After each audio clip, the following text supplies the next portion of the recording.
Yes, welcome everyone. Welcome, welcome, welcome. You're in tune to the Hidden Science Academy. My name is Leo Marshall. Thank you everyone for being here. There's a lot of people in here already. I know there's a lot of people that are going to be joining us later. You're in for a very, very jam-packed, information-packed evening on the secret science of CMOS. Now, I've got some very special guests with me today. We've got Leah Salmon, the Naturally You coach. We've got E Kong from Eat to Live, Not to Die.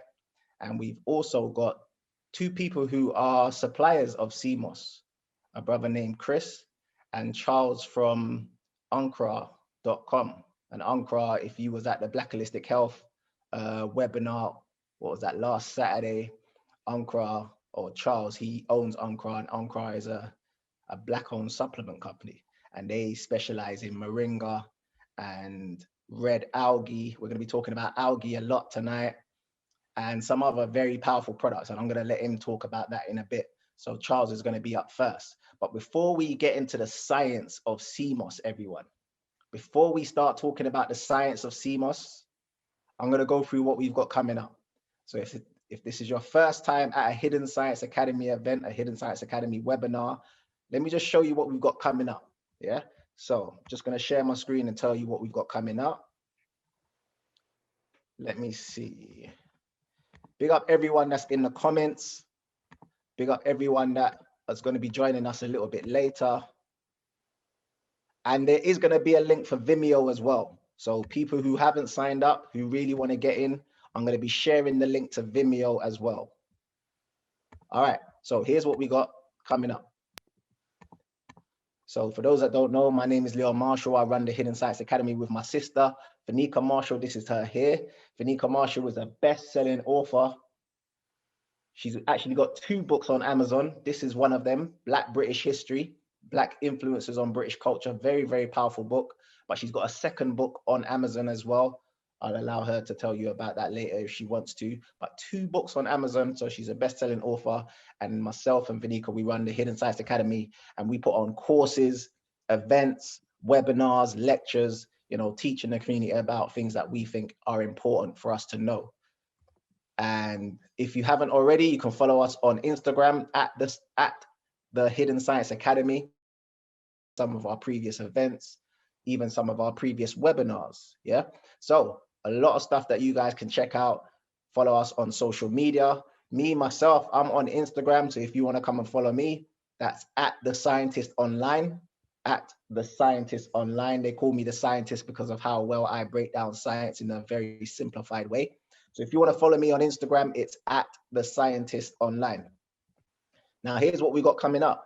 Big up the people that were at our previous webinar last Saturday, where we went through the hidden sites of Black Holistic Health. Now, throughout this year is going to be a free monthly webinar where you guys can log in for free and ask the experts questions on health, any questions with regards to health. So we had a really long session last time, but this is monthly. So my sister will be posting the links where you guys can sign up for this. It's literally one link that you use to sign up to all of this. So one link and you can sign up to all of the events that we've got coming up. It will list all of the events and you can just choose which one you want to sign up to. This is the Hidden Sites of Black Holistic Health.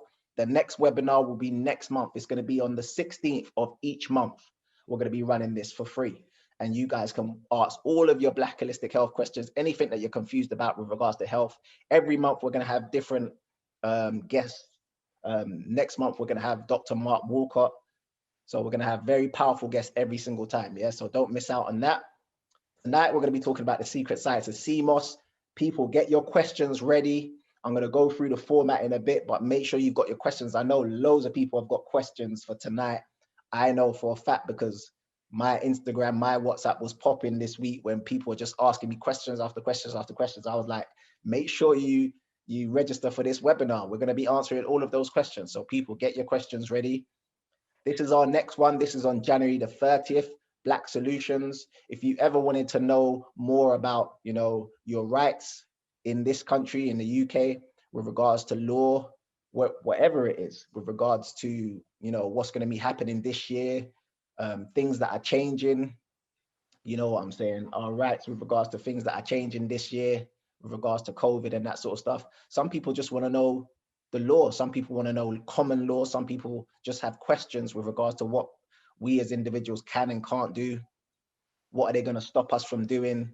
This is Black Solutions. So at this event, we're going to have Black lawyers and professionals who can give us the lowdown on things to do with the law. One thing that might help, I know a lot of people may have teenage sons. One thing that might help is asking them questions about stop and search. We're going to have some very powerful people who can answer questions with regards to stop and search. That might be good for your children, for the people who have teenagers or people who you know that are in their 20s. That might be good, yeah? So very powerful event, Black Solutions. My sister will post a link to that. And then we've got this next month, Saturday the 6th of February, the secret science of sickle cell. Now, this is a very powerful one. Here's what I'd like for everyone to do. At this event, we're going to be breaking down the science of sickle cell. Remember, they always tell us that, you know, Black people, we're more likely to get this and there's no cure and this, that, and the other. We're going to get to the truth of sickle cell. So every single one of us probably knows someone who suffers from sickle cell. Make sure you share this with everyone you know. This is going to be a very powerful event. We've got some powerful panelists on this one. Samantha Greaves, who's the founder of the Sickle Cell Foundation. We've got Dr. Mark Walcott's going to be on this one, for the people who know who Dr. Mark Walcott is. So there's going to be some very powerful people on this one, yeah? And we've got some Black physiotherapists that are going to talk about sickle cell on this one as well. So you don't want to miss out on that. Make sure, even if you're not interested in sickle cell, make sure you're sharing this with your friends and family, because chances are they know someone who suffers from sickle cell, that they'll definitely benefit from this event. And next month, now for the people who have been following the Hidden Science Academy, you know we do this event annually, the Hidden Science of Black Love. We do it annually. We've been doing it for 3 years now, February, each year in February. So we're going to do it this year as well. But obviously this year it's going to be online. And yeah, for the people who have been to a Black Love event before, one of the Hidden Science Academy's Black Love event before, you know what is entailed for this one. So much information, powerful information. And this time we're doing it online. So who knows, we might even get more special guests this time round. Now, before this event, this is going to be February the 20th. Before this event, we've got something, you know, like a teaser before the Hidden Science of Black Love. Hidden Science of Black Love is going to be later on in February. But before that, we've got something very special coming up next month. I can't say too much about it right now. I might just tease you with it. We're going to be putting the spotlight on slow jams. We're going to be talking about the hidden science of slow jams. That is going to be on the 13th of February. I've laid out the bag, people. I've laid out the bag. You can't book onto it right now, but as long as you're in our WhatsApp group or our Telegram, you're following us on Telegram, or you're following us on, you know, the socials, you'll be notified when we're doing this event. You do not want to miss this event. The hidden science of slow jams. People saying, I can't wait, can't wait. Trust me, I can't wait. And we've got a bad boy DJ that's going to be flinging down tunes throughout the whole night at this event as well. Trust me, that's going to be amazing. All right, so that's what we got coming up. I did mention the WhatsApp group. So if my sister can post the link to the WhatsApp group and the Telegram as well. And then, so if you guys want to join the Telegram, you can join the Telegram. You can join our WhatsApp group. I know enough people are jumping off of WhatsApp right now. So you can join the WhatsApp, you can join the Telegram. Just make sure you're following us on one of them and you'll be notified when we're doing that event, yeah? Okay, let me tell you how today's gonna go before I introduce my first guest. Every single speaker is gonna speak for 15 to 20 minutes, yeah? They're going to tell you about CMOS in their own way. They're going to speak for 15 to 20 minutes. You guys, if you have questions, you can put them in the Q&A section. However, because there's going to be a lot of questions tonight, I'd suggest wait until the person finishes what they're talking about. And then, this is what we did at the last webinar. If you raise your hand, there's a way you can raise your hand in the Zoom webinar. If you raise your hand, we will come to you and unmute your mic. Well, we will allow you to talk, and then you can unmute your mic, and then you can ask your question live. Yeah, that's the only way. If you put your question in the Q&A section, we'll try and get to them throughout the night, but chances are we're going to miss a lot of them because there's going to be a lot of questions. Yeah. However, if you really want your question answered, you raise your hand after the person speaking has finished speaking. I'll go through them. I'll allow you to talk. You can unmute your mic, and then you can ask your question live. The only thing I'd say, if you are going to ask a question, please try and keep the question short and sweet, and only one question, because last time there was hundreds of questions and we couldn't get through everyone. So one question, and try and keep your question short and sweet. And with the people who are answering, if we can try and keep the answers as, you know, as short and sweet as well, just so we can get through as many questions as possible. I know everyone's got questions with regards to CMOS.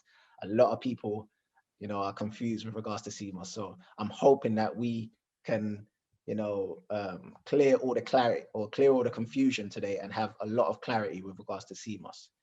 So with that being said, I'm going to introduce my first guest, who is Charles from UNCRA. So Charles is going to speak 10-15 minutes about, you know, UNCRA and about CMOS. And then afterwards, you guys have a chance to ask him any questions you want, for 5 minutes, and then we'll move on to the next speaker. Yeah. All right. So first special guest, Charles.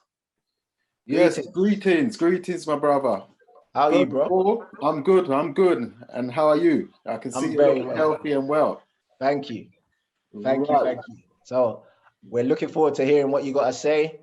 And again, people, if you have any questions, you can put them in the Q&A section. We will try and go through them. But if you really want to get your question answered today, wait until Charles is finished and then raise your hand and we'll get to you. All right, over to you, brother. Right. Well, first of all, I'd like to big up Leon Marshall and Vanika Marshall for formulating the Hidden Science Academy, because if you're all here and you're interested in your health, this is a place to be, you know, so keep spreading the news about the Hidden Science Academy. Also, I'd like to big up the other talkers and speakers on the panel. Now, my name's Charles and I'm from Accra. So I'm going to tell you a little bit about me for those that don't know me. There was a time, you know, when I was going through problems. Yeah, I had health issues and I was basically going to the doctor for about 1.5 years, being used, what I could see, I was being used as an experiment because I was trying all different sorts of creams and stuff. The first time, yes, it did seem to work, but then after that, it came back with a vengeance, and I saw the doctors just giving me different things to try, nothing getting better. Then they say they're going to send me to a specialist. And I go to the specialist for about 1 year, and it was almost the same thing, trying different creams, until one day I'm called into the specialist and they've told me, oh, Charles, you're just going to have to accept that you're going to have this condition for life. You know, it's a problem with Afro-Caribbean skin, you know. So at that point, I was really devastated because I did not know where to go until a friend pointed me to a herbalist and said, why don't you try this guy here? And I was desperate. I went to the herbalist, told the herbalist what my problem was. It was a skin condition, and showed him my skin, and he wasn't even really looking at me. He just said, that's no problem. Yeah, I can sort that out, no problem. And I'm being used to the way our doctors examine you. And I was thinking, this guy's not even examining me. Like, but something said, spirit said, follow what he says. Within 2 days, I started to see a change. Within a month, I was cured. And not only cured, with the regime that I went through and the detox, and remember that word, with the detox, everything cleared, mental clarity, everything. And that's when I realized now what I wanted to do. I wanted to be the go-to person when other people are told by the doctors or the so-called specialists that they have a condition and they're going to be stuck with this condition for life. Because normally we just take what they say and we just start suffering and worrying about whatever the problem is, not realizing that there's a remedy for almost everything. So I spent a lot of time from 2008 to 2010 researching and traveling, specializing in looking at moringa, which nobody really knew about at the time. We were the pioneers for moringa in the UK, and started Ankara in 2010. Now, with my passion to help others, okay, I only wanted to supply the highest quality supplements. So the first thing is they've got to be 100% natural. That's the first test. The second test, there cannot be any adverse effects. And the third test, customers have to see visible results. So based on this, we started with a range of products, moringa, and as time went on, our products grew. And, you know, Dr. Sebi, you know, was somebody that I listened to a lot from around 20 odd years ago. You know, I used to collect his DVDs. You know, Dr. Africa is another person I listened to and met and, you know, worked alongside at certain times. And the Irish moss, the sea moss, was something that Dr. Sebi always used to mention. Sea moss, sea moss. In almost every talk he done, he mentioned sea moss. At this time, I wasn't really 100% aware that he was talking about Irish moss, because I grew up on Irish moss. You know, I used to drink Irish moss hot out the pot to go to school, you know. And one thing I noticed that while I was at school growing up, that I was very good at sports. Yeah. And everybody knew that, oh, Charles is a very fast runner, you know, and I was very athletic, played a lot of sports and stuff. At that time, I did not know that the sea moss that I was taking was something that helped to build my muscles. It gave me energy. I was not aware of this, okay? But I've been taking sea moss, you can call it, all my life. Okay, now, what you're getting from sea moss is you get magnesium, okay, you get calcium, you get iodine, yeah, you get copper, zinc. As a matter of fact, there's 102 minerals needed for the body to be healthy and functional. And from just sea moss, you'll get 92. So this is how powerful this is. We not only do sea moss, we also do a seaweed called red algae, okay, which I'm going to go into a bit later, as this is mainly about the sea moss. So you've got different varieties of sea moss, okay, and I would say I'm a connoisseur for sea moss because I've grown on it. You know, almost every day I was drinking sea moss, not realizing what it was doing for me. And up to today, I continue to drink sea moss, and we sell this sea moss here, which some of you might be familiar with. It's a very high quality sea moss, okay? It's the Ankara sea moss. It's a purple sea moss, which is the highest quality sea moss out there. It's a deep ocean sea moss. This comes out the ocean, okay? Because you have sea moss, which they're even farming it now on seabeds, you know, where you don't have to go out very far into the sea to get it. But the real quality comes from deep in the ocean.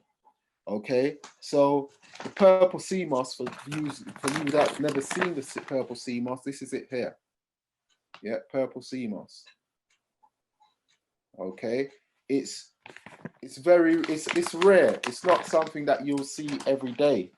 You know, the sea moss that you'll see every day, more like this one here. Yeah, this is a regular sea moss.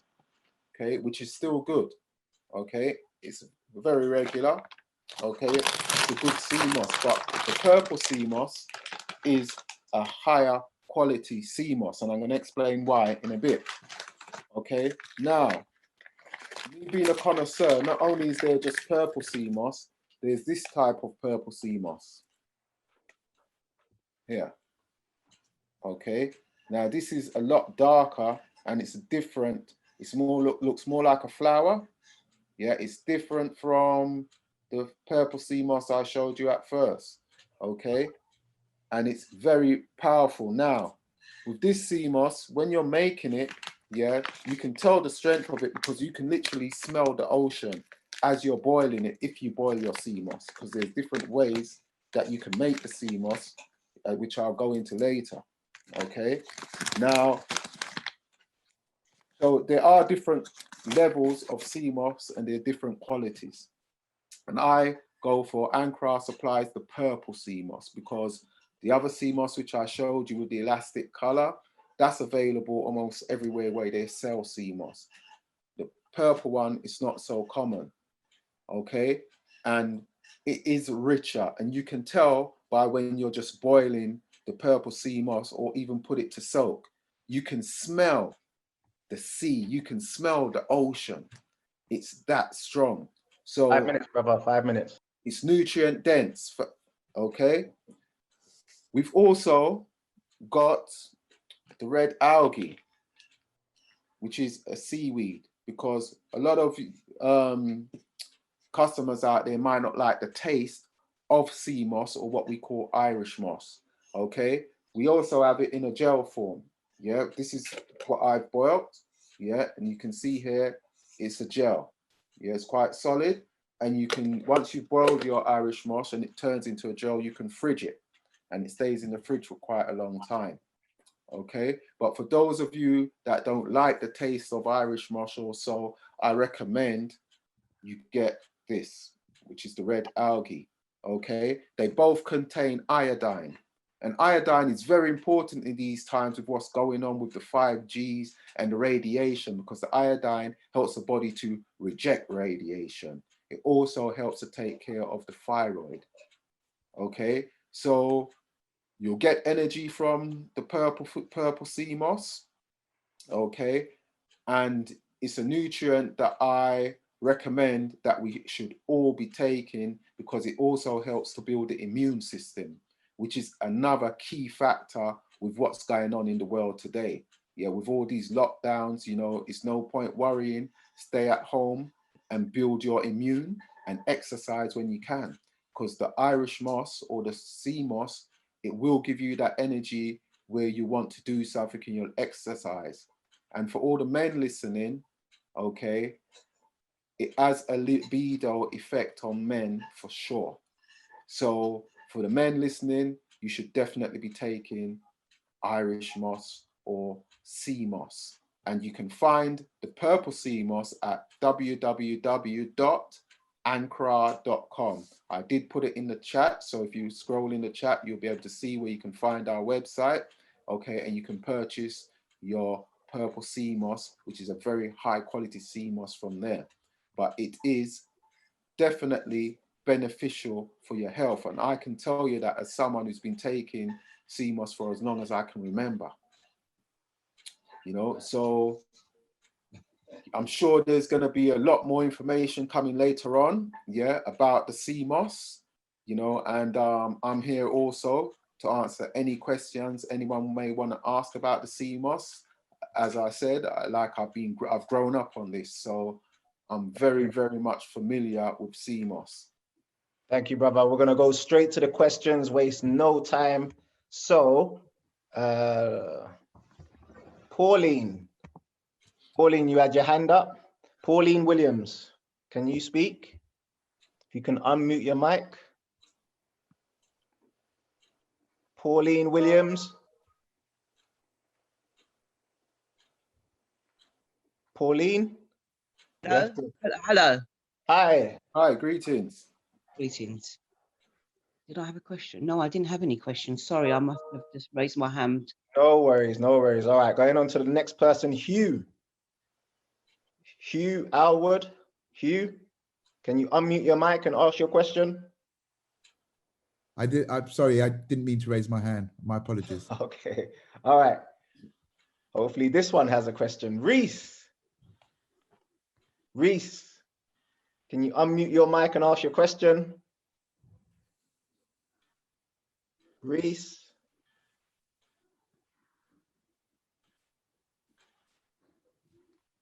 No.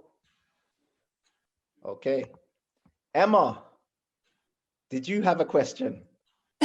Hi guys, yeah, I actually did have a question. And firstly, thank Excellent. you for putting this on. Secondly, how much should you take? Should it be based on your weight? Should it be based on like, yeah, how much CMOS should you take a day or a week? Good Thanks. question. And Econ's just joined us. So if Econ wants to answer any of these questions, he can jump in as well. So Charles, how much should we take? Well, basically, depending on the individual, I mean, I take CMOS, you know, at least say 3 times a week.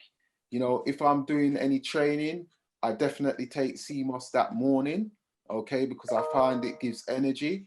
You can, it's natural, so you can basically take as much of it as you like. So if you're taking it like twice a day, you take it twice a day. It's a food source. So it's also like a food, and it's also something very useful when you're fasting. Econ looked like he agreed with that. Take it every day. Yeah. CMOS, you can't overdose on CMOS. The more you take, the better it's for you. Straight. All right. Juliana, if you can unmute your mic and ask your question. Yeah, I just wondered, if you have high blood pressure, is it good to use CMOS? Yes. CMOS, it has no adverse effects on the body. So the only thing you can do is get benefits from CMOS, you know, more benefits, and become more healthier as you go along and the more you take it. Yes, indeed. Thanks. All right. Jacqueline Willis, can you unmute your mic and ask your question, please, sis? Hi, hello everyone. I'm thinking about which different diseases that it could help to cure. I don't know if you've heard of one called lichen planus, LICHENPLANUS, lichen planus. My daughter got it when she was around 7 years old. It was very rare at that time. And the doctors at King's College Hospital in Camberwell said, oh, it's from Africa. So I'm like, and they said, are you African? I says, well, my descendants are, so yes, I guess I am. And then she went on steroids, it bloated her up and it scarred her skin, and you know, she's still suffering with it now, and she's in her 30s now. I'm on a Facebook group and I've noticed people from every culture actually have it. So it was very rare. It was an African thing at first, but now every culture has it. It's a very rare thing. It looks the same on everyone. Has any research been done on lichen planus at all? Well, I don't know about any research on that particular ailment, but what I do know that CMOS is very good for the skin, and also that there are a lot of products now out there using CMOS for face masks, you know, and in soaps, you know, because it's very good for the skin. So when you have a skin condition, I would firstly look at the diet. Yeah.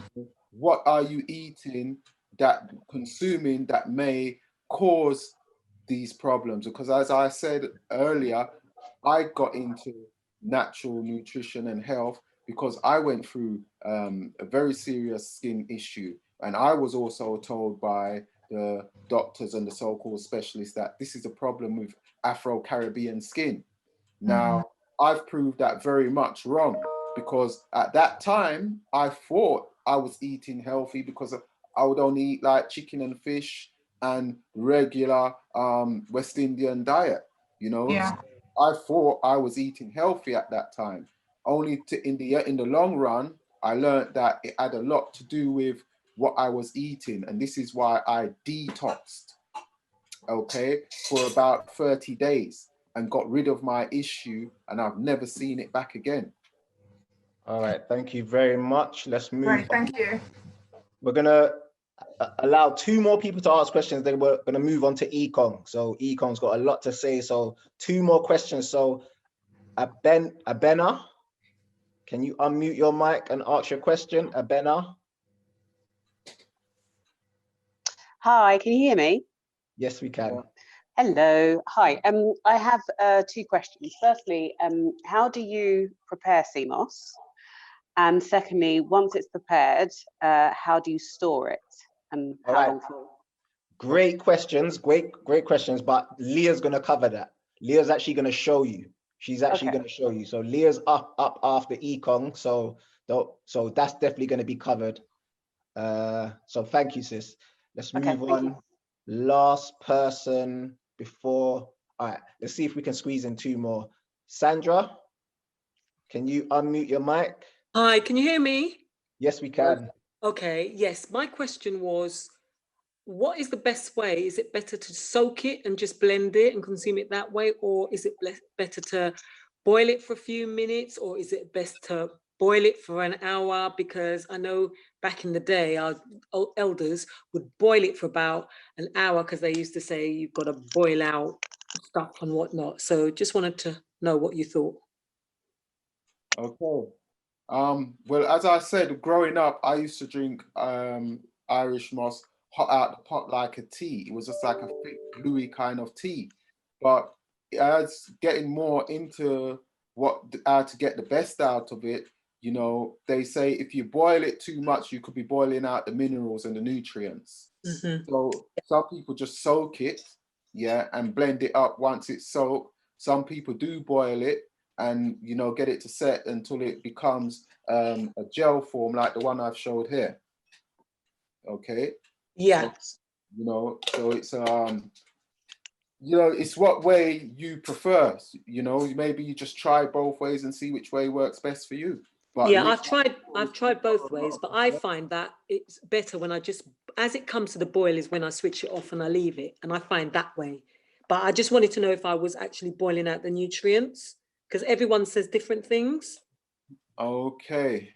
Well, also Leah's gonna cover that. Don't worry, Leah's gonna cover that. She's actually gonna show how she makes hers. So Okay.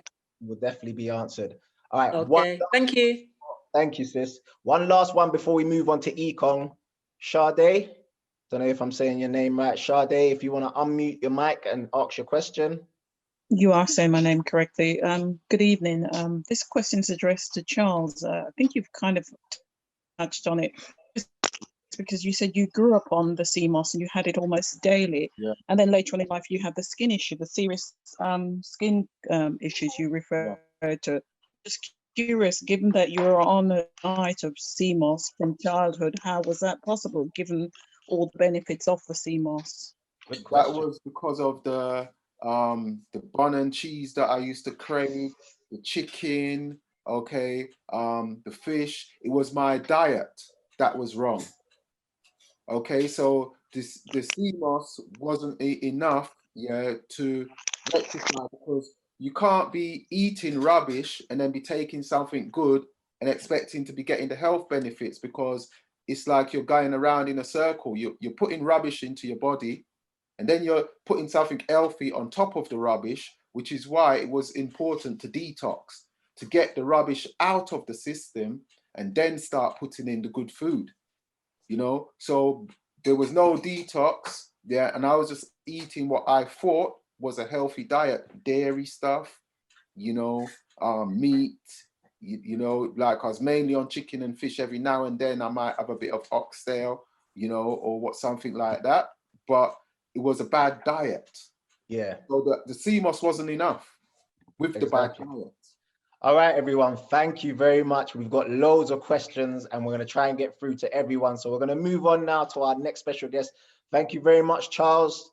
Thank you. Charles is going to stick around, so he'll be part of the panel. So if you have any specific questions for Charles later on, please do raise your hand and ask your questions to Charles. But for now, thank you, Charles.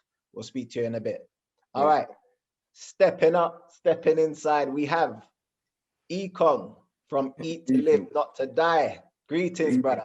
Greetings, brother. How's things? How are you, bro? I'm very well, thank you, bro. Good, good, good. For the people who were at the Black Holistic Health webinar, you know that Ekong tore down the place. Like, everyone was asking about Ekong after this one. So if you haven't heard of this brother, I'm going to allow him to introduce himself very quickly and tell you what he does. But very powerful brother. He's the one that wrote the book, Eat to Live, Not to Die. You may not be familiar with it, but as soon as you see it, you'll be like, oh, I've seen that before. That book right there. This is the author. This is the brother who wrote that book, Eat to Live, Not to Die. Very powerful brother. I think he'll tell us, but I think he actually went to Honduras at the time when Dr. Sebi was alive. So he's got some very powerful info. So you guys get ready. Econ, it's all yours, brother. Thank you, brother. First of all, thank you to yourself, your sister, and all the panelists, and everybody that's tuned in to lend me their ears, so to speak. Brothers and sisters, my name is Ekong. I run the charity called Eat to Live, Not to Die. I've been to see Dr. Sebi in 2015, went to Usha Village. You can watch that at ETL NTD. That's the name of my YouTube channel, if you want to see my trip to Honduras in 2015. To me, it was an honor to meet him. But don't think just because he's gone to see Dr. Sebi, he thinks he knows everything. I don't know everything. I only know a little, and the little that I know, I share. It's as simple as that. So first of all, I just want to talk about briefly, I'm preparing CMOS. What I do personally, I just soak it for 2 hours. Once it's been soaked for 2 hours, I pour water over it 3 times and rinse it 3 times. And then after that, I place the CMOS into the blender with warm water, and then I blend it. The more water you use, the more watery it will be. The less water you use, the less watery it will be, and it will become more thick, like a gel. Now, I bet you any money, if you blend that CMOS with cold water, it will not come out as smooth as if you blended it with warm water. Okay, it's just better to blend it with warm water. Now, moving on, I want to read something to you. Can I flip my screen? Let me see. Yeah, here it is. I want to read something to you very quickly. It's very important. I wrote this myself. Sea moss is a seaweed, also known as Irish moss or Chondrus Crispus. It offers 92 of the 102 minerals of which the body is made. Use it for your bones, brain, muscles, thyroid, glands, bad breath, pulmonary and respiration illnesses, coughs, dysentery, natural diuretic, calms the appetite and dissolves fat. You can also use it to regulate the bowels, or ulcers, skin, kidneys, heart, and obesity. Sea moss is so powerful that it can bind radioactivity. So you could say that sea moss is nature's version of chemotherapy. It contains important minerals such as potassium iodide, everyday potassium, phosphate, bromides, and large percentages of zinc and magnesium, and also in abundance calcium. It's the #1 plant on this earth when we're trying to address the bones. Never forget that. If you have any kind of bone problems, it is safe to say that sea moss is your remedy, okay? Sea moss has many minerals, but the most abundant mineral, as I said before, is calcium. You can mix sea moss with bladderwrack, which is just another type of sea moss, and it makes it a great combination together.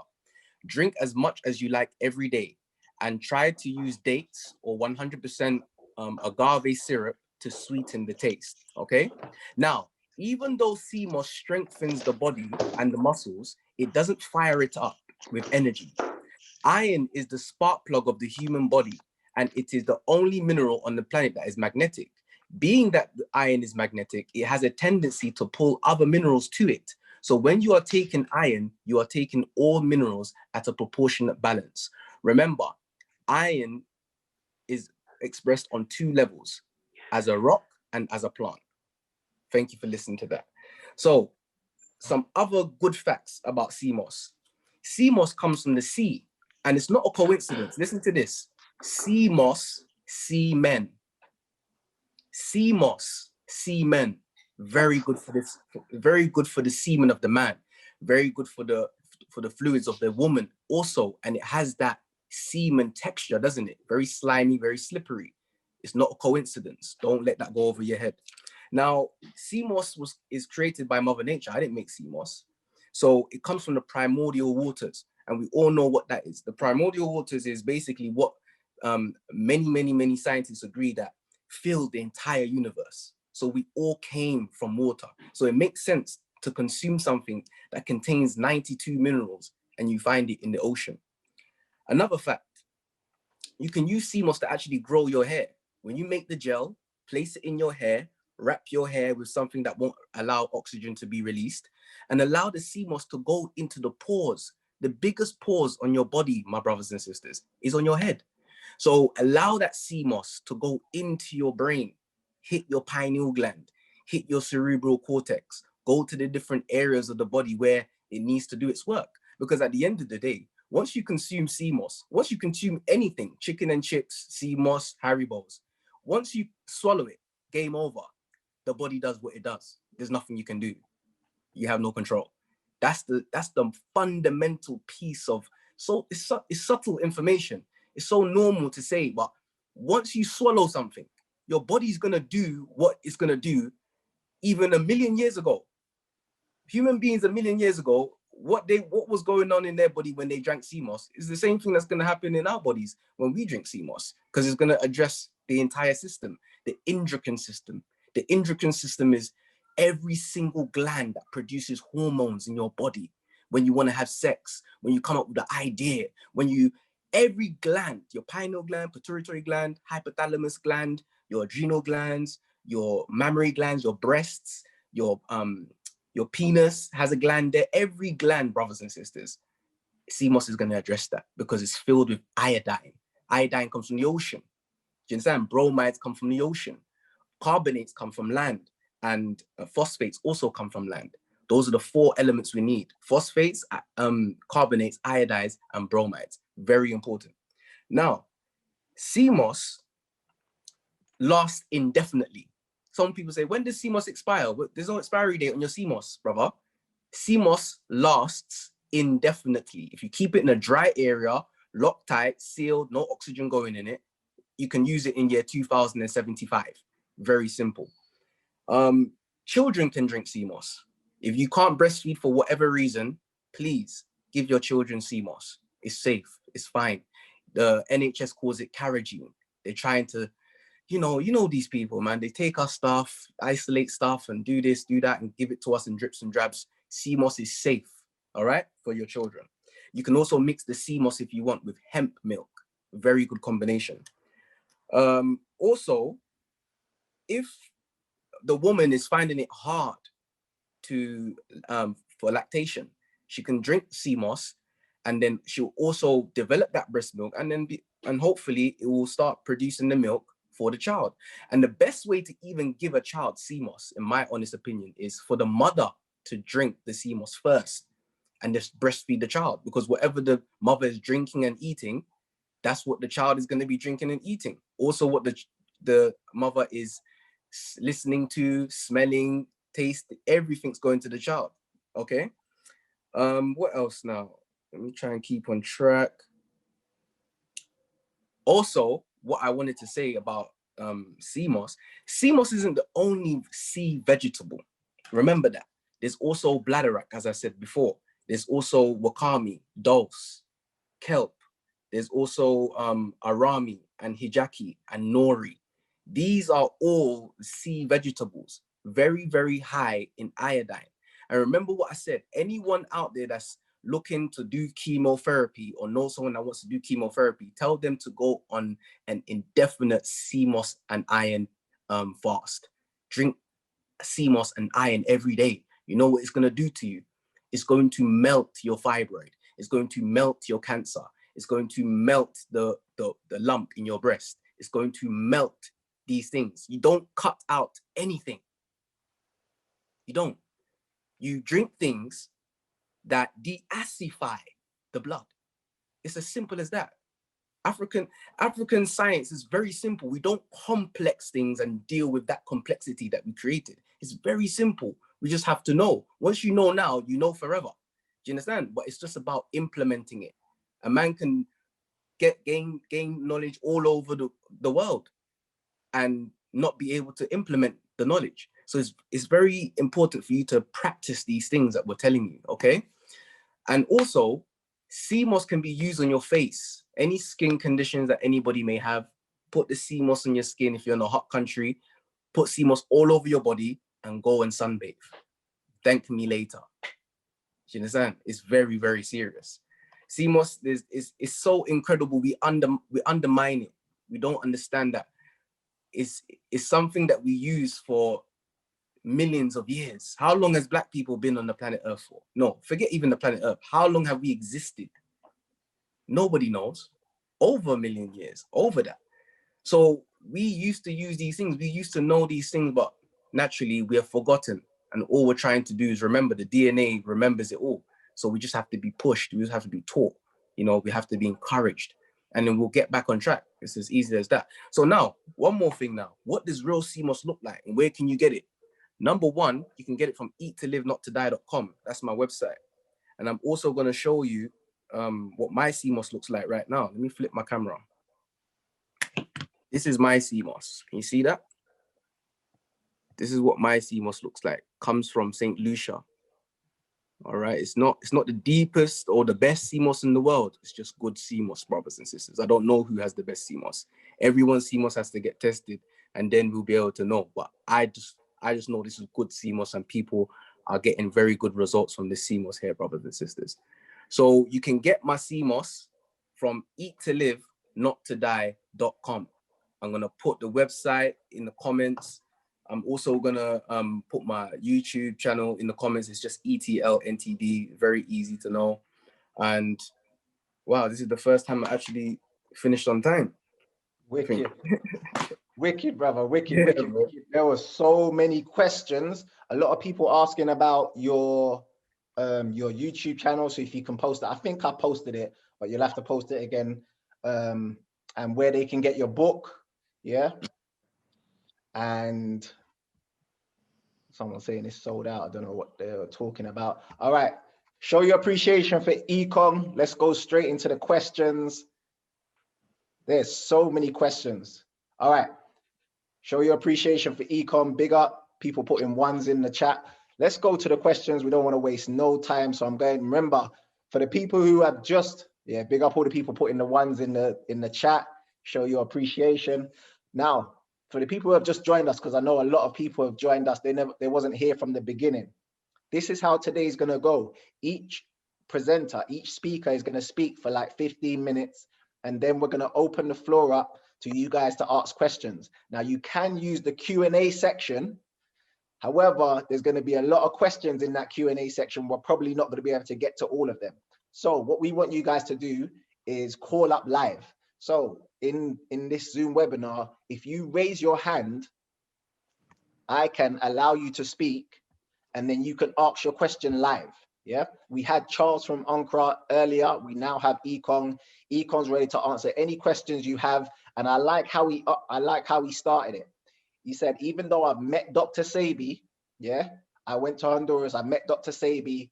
He's saying, I don't know everything. Even though I met the master teacher, which is Dr. Sebi, I'm not going to turn around and say I know everything. So if any of you ask a question, and this goes for everyone on the panel, if any of you ask a question and we don't know, the answer will be, I don't know. Yeah.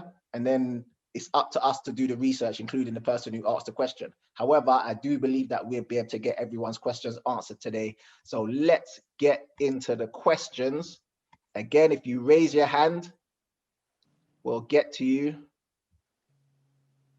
And I can see quite a few. First up, Dan Stones. Can you unmute your mic and ask your question, Dan Stones? Hi, good evening, everyone. Can everyone hear me? Good evening, Dan. Good evening, brother. Good evening, kings and queens. Basically, I have a relative that has thyroids, and I also make my own CMOS as well.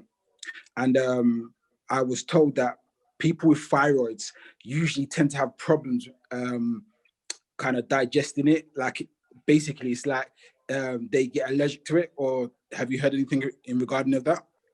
If that makes sense? Yeah, basically, there's a chemical imbalance. Anything that you can't absorb. Everybody's heard of people that can't drink water. When they drink water in another country, they throw up. There's either a chemical imbalance or your body is not used to getting something natural. So before your body is going to get used to that, you need to continue using it, just like the muscles. If you go exercise 1 day, it's going to hurt. 2 days, it's going to hurt. 3 days, it's going to hurt. After 4 or 5 days, it's easier. So it's just the same with the inside of the body. As above, so below. Yes, indeed. All right. Thank you, brother. Thank you. Well, appreciate it. Cool. Take time, gentlemen. Yeah. Thank you. Appreciate it. All right. Let's move on to Yinka. Yinka, can you unmute your mic and ask your question? Hello. Good evening. So we talk about purple sea moss being more nutrient rich and sort of, you know, a better version of sea moss. Do we have any more details on that? Do we know exactly what the difference is between purple sea moss and the regular golden sea moss? Okay. When you're boiling or soaking the sea moss, yeah, as you can smell, because in certain herbs and things you can literally smell the strength of it. Okay. Yeah. When you're soaking the purple sea moss, yeah, or boiling it, you can smell the ocean. That's true. Yeah. When you're doing the sea moss, which looks like this one here, you know, yeah. I did say in the beginning it's still good. Yeah, but you don't smell the ocean smell that strong. Okay, and I've noticed a difference in my energy between the two, you know. Okay. But all sea moss is good. The you know, the difference isn't, you know, a mile apart, but as Ankara likes to go for top quality products, so that's why we only supply the purple sea moss. Okay, thank you very much for that. Thank you, sis. Thank you. Sister Mut, can you unmute your mic and ask your question, sis? Greetings. Greetings. Greetings. So I just wanted to find out about the gel. Once you make it into a gel, you did say that you can store it, but how long can you store it for once it's made into a gel? And would it be in the fridge then? Because obviously it's water. In the freezer, indefinitely. In the fridge, 3 weeks. 3 weeks. Great. Thank you. All right. Greeting. Sorry, this is Mabina. I missed it. Mabina. Okay. Is it okay to ask a question now? Yes, indeed. Thank you so much. Yeah, so the question, I have a couple.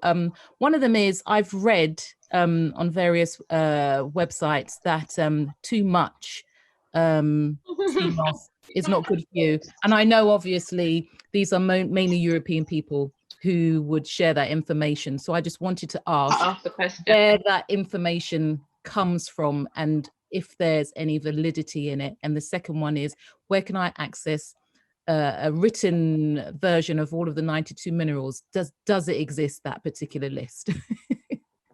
Yes, I have a list of the 92 minerals, and that's going to be coming out in my next book. And also, no, there's no validity in that statement. You can take as much sea moss as you like. You can eat as much seeded grapes as you like. You can eat as much Julie mangoes as you like. You can eat as much soursops as you like. Mother Nature, how we work as human beings, we eat until we are suffice. We would not naturally eat to a point where we're not satisfied. We will just eat until satisfied. You will drink sea moss until satisfied. Okay. That's all awesome. right. Thank you so much. Thank you, sis. Patricia, can you unmute your mic and ask your question, sis? Patricia. Patricia Brown. Well, my question, I got my questions answered in the end. Okay, no worries. But what I'm saying, you know, one of the questions was the when you freeze it, the gel, when you've made it, yeah, do you defrost it? How do you defrost it? Basically, when you put it in as because what I do, I put it into ice trays. Okay, like I'm making ice cubes. And when I'm making my smoothie, or even if I'm putting it in water and I just want it with water, I put warm water in the blender, pop 2 of them bad boys into the blender and blend. Ready to go. And do you usually drink it down with milk?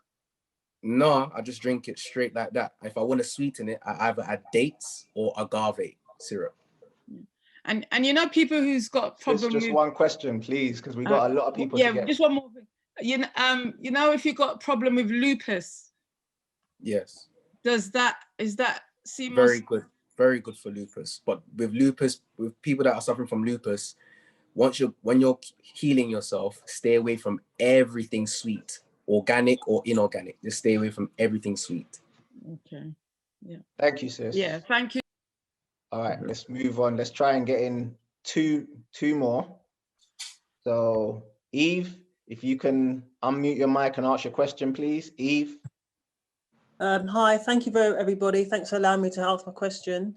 I just wanted to ask, and you might have answered this before, but I joined a little bit later. How do you judge the quality of sea moss? Because there's stuff that comes with like barnacles all over it. All right. Sometimes Let me it's show you. sometimes Let me just show you a picture right now of fake sea moss. Then right now, and I already showed people my sea moss, but I haven't shown everybody a picture of fake sea moss. Here's a picture of fake sea moss. It's very salty. It looks like Haribo. It looks like sherbet. It looks like gelatin. Yeah, Brother, Do you understand? brother, I'm actually going to show that, because that was one of the flyers. We actually made 2 flyers for this event. Yeah. Okay. Let me just see if I can show you one of the flyers that we made for. Actually, it's right here. Let me just show you this. I'm just going to share my screen. Can everyone see that? Can everyone see that? Yeah. Yeah. So, like Ekong said, it looks like sherbet. There's a lot of like salt on it.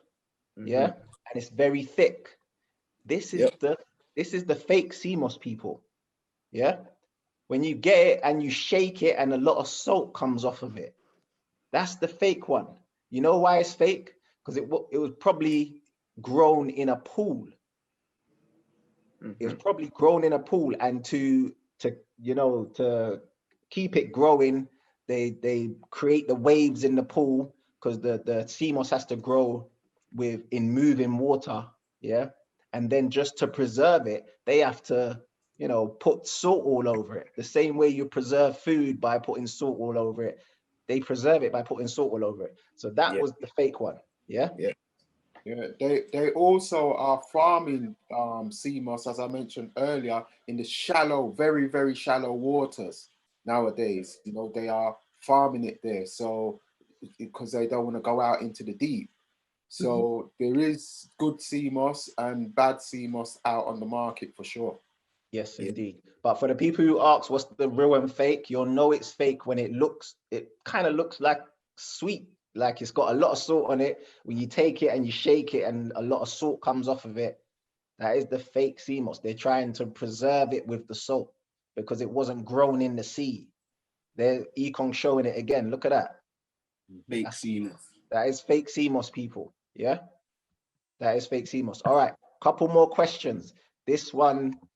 Can you unmute your mic and ask your question, please? Hiya, everyone. Can you hear me? Yes.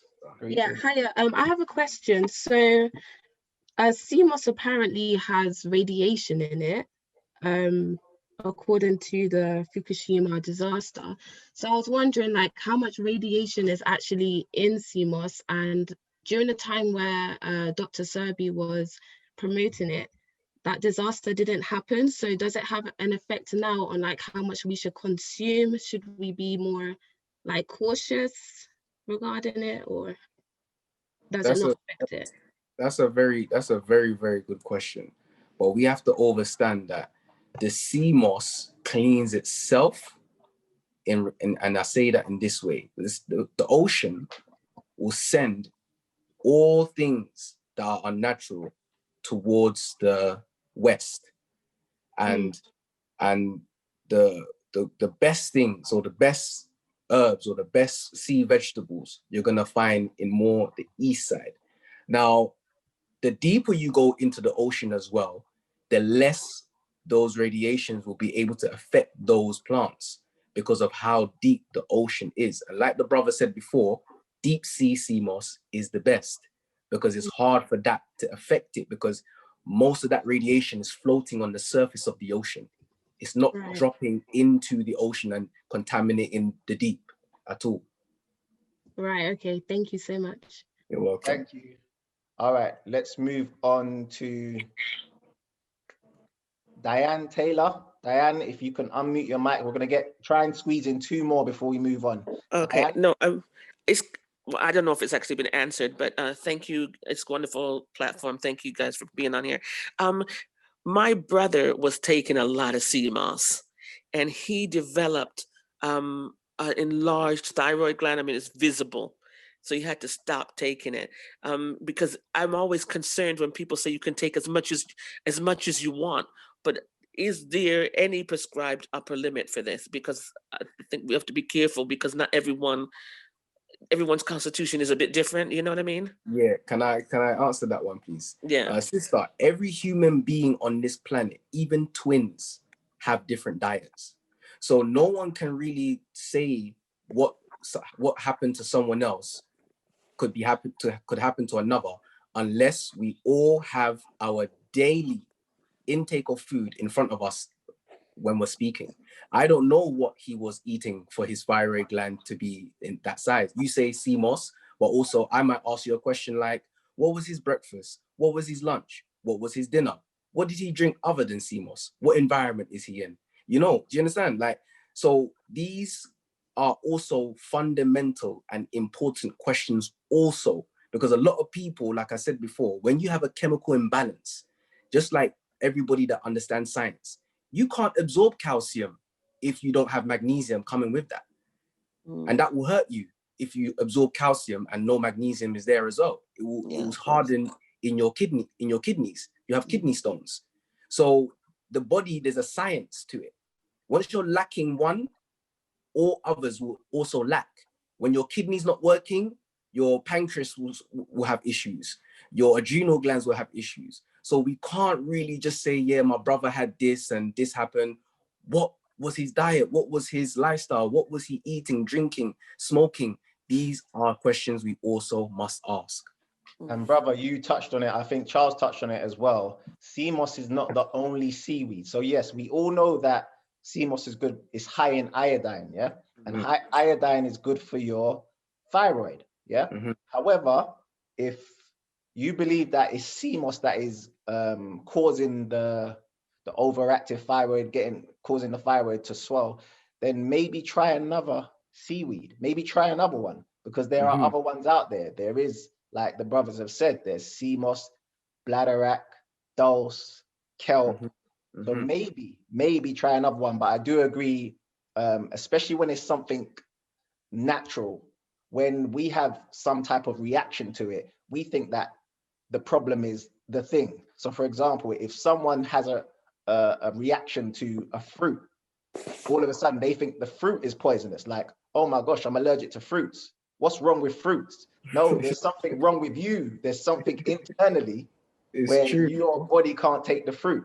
Yeah, that's it. That's it. All right, let's also add quickly there, Leon. As I explained, and someone asked me a very good question earlier, how comes I was taking Irish moss daily and had skin issues, and it was the diet. Yeah, it wasn't the Irish moss giving me or the sea moss giving me the skin issues. It was the bad diet surrounding it. So as Econ said, we really do have to look into what else are we consuming. And Yes, we want to drink sea moss and eat lamb chops and chicken and chips and then drink sea moss as well. That's not going to work. Right. All right, one more question and then we're going to move on to Leah Salmon. So Shireen, can you mute your mic, sis, and ask your question? Hello, good evening, brothers. Thank you very much for taking my call. So what I wanted to ask is, I've been diagnosed now for nearly 20 years with mixed connective tissue disease. So that includes lupus, scleroderma, Sjogren's syndrome, Raynaud's, a whole host of kind of autoimmune conditions. They had me on some immune suppressants, which I myself have been kind of coming off and eating more fruits and veg and things. But I just wanted to kind of find out, for me, using the CMOS. Yeah. Yeah. So I heard you say someone about, she said about lupus, and you said stay away from anything sweet. Yeah. Yeah, so in using CMOS, I'd have to detox first. Is that? Yeah. What you sound like you need a consultation, to be honest. But but I can say this. I can say that CMOS will help, but CMOS is not the only thing. A lot of people think you take sea moss and you're cured. Nah, sea moss is something that you take in conjunction with other things. Do you understand me? Yeah. So it's not just sea moss that's going to heal you of all diseases forever and you'll be all right. I need to ask you what your diet is. Again, what do you eat in the morning, in the afternoon, in the night? You know, what's your environment like? Are you under stress? Like, I need to ask you so many questions for me to be able to, you know, see how I can solve the problem. So if you don't mind, shoot us an email at eattolivenottoDie@gmail.com or DM us on Instagram. I'm going to put my the link inside of the chat. So check it out. Okay. Yeah? All right, Thank you, thank you. All right. Now, before I go on to introduce Leah, I just want to say that was a good point with regards to CMOS. We are talking about CMOS today, but it's not the cure-all. When you're looking at health, you got to look at it holistically. You got to be doing quite a few things throughout the day to understand that, you know, health is not just one thing. And the reason why I say that, I talk about the sun a lot. For the people that have been following me, the Hidden Science Academy, anytime I'm talking about our health with Black people, I talk about the sun a lot. And people say, oh, you're talking about the sun, because I'm like, we need the sun, the sun's great for our health. And then people will always say, well, what about those people in Jamaica that have type 2 diabetes? What about those people in Africa who are sick? And like we keep on saying, it's not just the sun. If you're getting the sun, but you're eating a bad diet, then you're going to be mash up. So it's got to start looking at health holistically. And definitely CMOS is going to be part of that. Stay tuned for my lecture. I'm going to be right at the end. I'm going to be explaining. I heard a couple people talk about breast milk. I'm going to be talking about how CMOS is very powerful and helps with breast milk. Some people were talking about skin issues, skin conditions, and joint conditions. I'm going to be talking about that and showing you the science behind it. That's a little bit later. But for now, we're going to introduce the Naturally You coach, Leah Salmon. Very powerful sis, doing very powerful stuff in the community. And when it comes on to health, the health of Black women, I don't think there's anyone better in our community. So this is Leah Salmon, and she's going to actually give you a demonstration of how she makes her CMOS and things you can do with the CMOS gel as well. So Leah, over to you. Greetings, family. Thank you for joining us today. Greetings in the chat, I can see you. It was lovely listening to Charles and Ekon. Well done. Thank you, brothers, for being in the community. I remember Charles telling me in depth about exactly how to use moringa seeds. And I even told the family at the Hidden Science Academy as well. And of course, the great work that the brother Ekon is doing by promoting and sharing our late, great Dr. Sebi's work. So I'm going to share my screen now. Greetings, family, in the chat. I can see you there. So I'm going to share my screen now so that I can go through the presentation. Leon, could you shout me when I've got 5 minutes left, please? Because you know I can chat. And will do, sis. Thank you. Okay, so I'm going to share my screen. So today, family, I'm going to be sharing what's going on? I'm going to be sharing 8 ways that you can use CMOS in your life, because obviously we all know the benefits of CMOS, but we want to use that in our lives now. So that's what we're going to talk about. Right. So,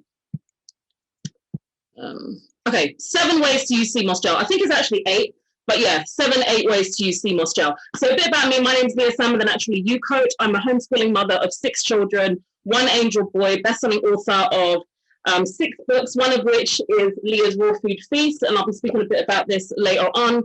I'm a speaker, nutritionist, and life coach. I also am a live blood analyst. You can see me in front of my microscope in that screen. I call her Bast, like the Egyptian goddess, because she's powerful and beautiful. My focus is on Black women's health, especially menstrual, womb and pregnancy health, premature birth prevention, and personal development. I'm on a mission to help my sisters to eat for health, think for happiness, and live in harmony, or what I call becoming naturally you. And you can find out more about my work at thenaturallyyoucoach.com. So we're going to jump straight into it. 7 ways to use CMOS. Family, feel free to take pictures of the screen of my slides so you can get the information, because some of the slides are a bit text heavy.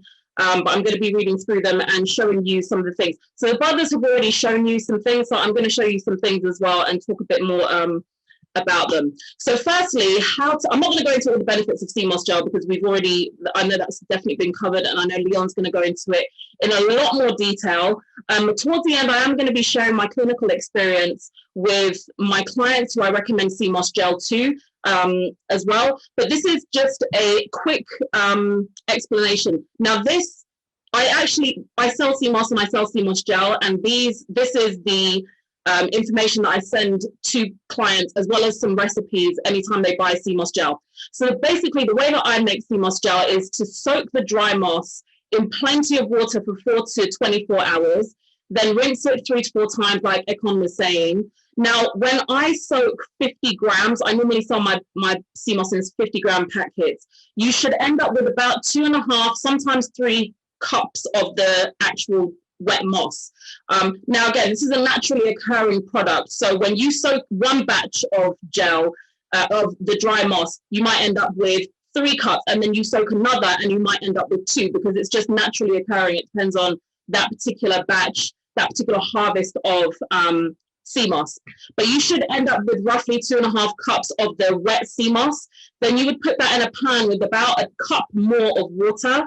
I actually use the cooking method, the more traditional cooking method that we know a lot of our parents used to do, which I'm assuming our brother Charles was talking about, him eating it off the stove. So I put it in boiling water, a cup more than the amount you've got soaked, and then I simmer mine on a medium heat for 10 minutes. It actually normally ends up being about kind of 6 to 8 minutes, but basically until it's all broken down. Now, some people are concerned that the simmering and boiling process is going to eliminate a lot of the nutrients that are found in it, but please bear in mind that a lot of the nutrients that are found in CMOS are minerals, and most minerals are not heat sensitive. There are a lot of vitamins that are heat sensitive, so the water-based vitamins like vitamin C, those are water sensitive. They're water-based vitamins, nutrients. But minerals can withstand a lot more heat. So you're definitely not gonna lose all the nutrients from this process. I personally find that preparing it in this way creates more consistency with the end product. You get a nice smooth gel. I have made it in the way where you just soak it overnight and then you boil it with warm water. To be honest, that warm water that a lot of people blend it in, sometimes that's actually enough to create that consistency with the gel, the end product. Because I find the smoother that product is, the gel is, the more versatile it is, the easier it's going to be for you to use it in different ways. So yeah, after it has simmered, then I let it cool down in the pan, or I put it into a glass bowl and I let it cool down. Once it's cooled, then you can put it, now once it's cooled, in fact, you can just put it in the fridge at this point, but you can blend it again just to get a smoother consistency. And then when you've got that cooled blended gel, then you can put that in the fridge. Now, please, I beg, don't put boiling hot moss in your blender and then your blender mash up and then you come look for me. Make sure you cool down the moss before you put it in your blender, because the whole thing will mash up otherwise. So then I would recommend that you store it in a glass jar or a BPA-free plastic container. BPA-free is one of the harmful chemicals that's found in plastic packaging products. If you can get the BPA-free containers, then that's a lot better to store your things in. And then you'll have a nice thick gel from that. That should produce about 28 spoons of CMOS gel. And I recommend people start with 1 to 2 spoons a day.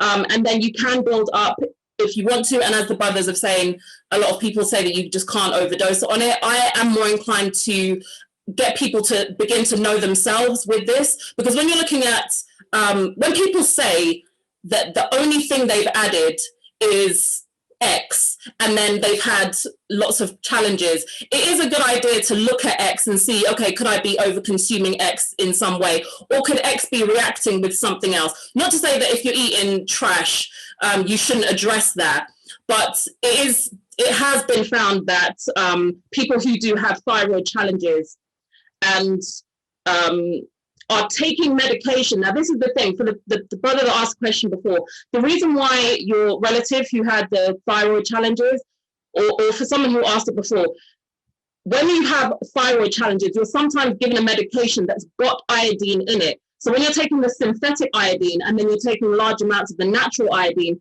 that can cause a reaction and it can trigger things like hyperthyroidism. You've got Hashimoto's disease or other autoimmune disease challenges, then you just need to be mindful of yourself. You just need to get to know how your body reacts to certain things. Now, some people are literally taking about 6 tablespoons a day and they're having no consequence. So if you start with 1 to 2 tablespoons a day and then ramp it up and see how it goes. I know I blatantly had like half a cup of sea moss gel on some days and I have had no adverse effects from it. So once you've got that gel, then you can, it says at the bottom, you can put this gel into your tea, smoothie, porridge, puddings, ice creams, cheesecakes, stews, soups, and to add a ton of nutrients. So I'm going to go into a little bit more detail on the 7 different ways now. So the first way, and the way that I normally recommend it to my clients, is to blend it into smoothies.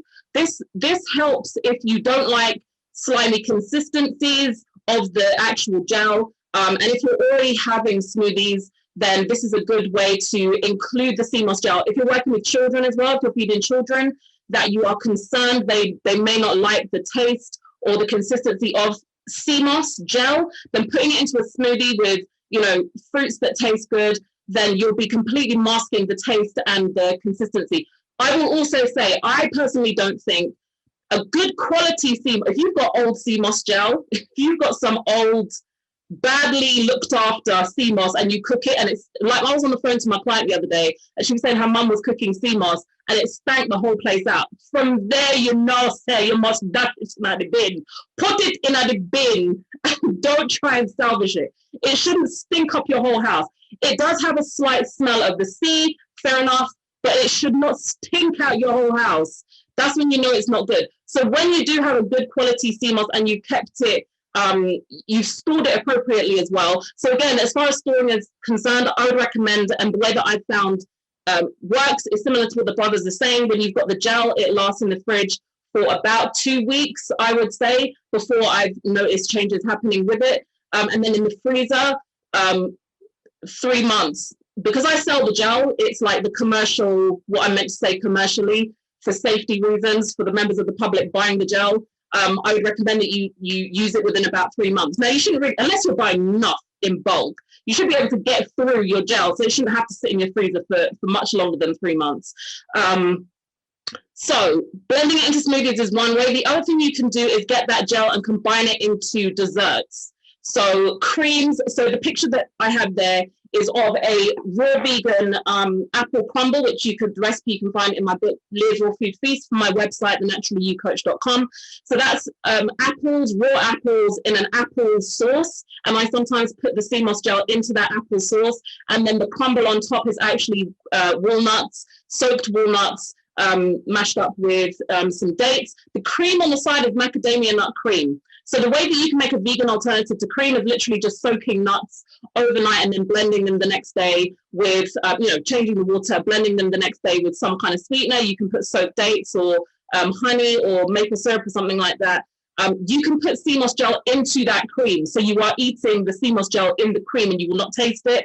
But commercially, in food world, they actually use sea moss. It's a version of sea moss gel, an altered version of sea moss gel, in fact, that they put something called potassium hydroxide onto. So they got the regular sea moss and then they would put this chemical onto it to use it as a thickener in foods. Now, when you alter the sea moss by putting that chemical onto it, that's when it becomes unhealthy, because you may find some articles talking about the fact that carrageenan or carrageenan is unhealthy, and it's not. It's not the original sea moss. It's when they distort it for food purposes that it becomes unhealthy, because it's been affected by the chemical that it's been used alongside of.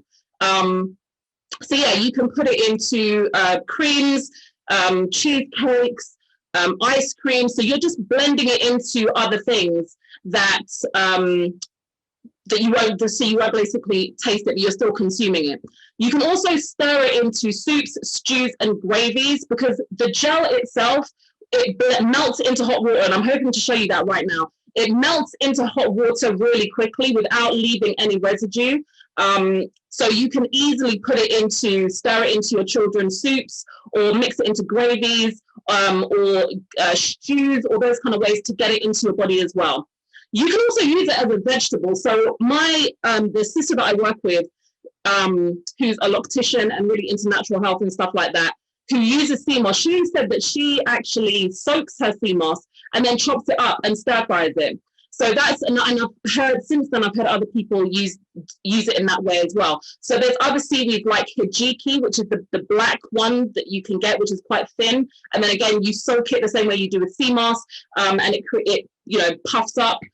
That one, you traditionally use that as a stir fry addition. And you can do the same thing with sea mosses as well. Like the family has been saying, you can use it as a face mask. So again, you get that, the gel, and you smear it all. You wash, I recommend sisters, or brothers, you wash your face first to remove the dirt. I also recommend you get a hot flannel and put it over your face to open up your pores. They say open up your pores, but it's really opening up the spaces between your cells on your face. So it makes your skin more absorptive when you open up the pores like that. So you put a hot flannel over your face for just a moment. Then you put the sea moss gel on, and you leave it on like a nice thin layer, covering everywhere. You can put it down your neck. Leave it on there for at least 20 minutes. And then again, get a nice warm cloth and wipe it all off. And then you shouldn't have to wash your face again because you've already washed your face initially. And that will allow all that nutrients to be absorbed into your skin. Now, sisters, you may have been sold skincare products on the basis of them having collagen, which is really good at rebuilding the structure of your skin and preventing wrinkles and premature aging and all those kind of things. And collagen is something that's been found in sea moss as well. So those expensive skincare products have the same thing as our amazing sea moss gel. You can also use it as a hair mask. So like the brother was saying, it can help to grow your hair. Brother Akon was saying it can help with hair growth. Because the sea moss is so high in iron, iron is responsible for cell division and cell growth. And your hair is obviously growing from your scalp, from just underneath your scalp in the hair bud. So having that sea moss gel on your scalp and then run down the strands of your hair helps to add that protein, helps to add that iron and the other minerals as well. So even things like when your scalp is lacking in calcium and magnesium, it can cause problems with your scalp. So it's also very nourishing for your scalp. And if your scalp is not healthy, your hair won't be healthy as well. So you can use it as a hair mask, as opposed to a leave-in conditioner. So a mask is when you put it on your hair, let it sit for a little while, and then you rinse it out, as opposed to something that you leave on.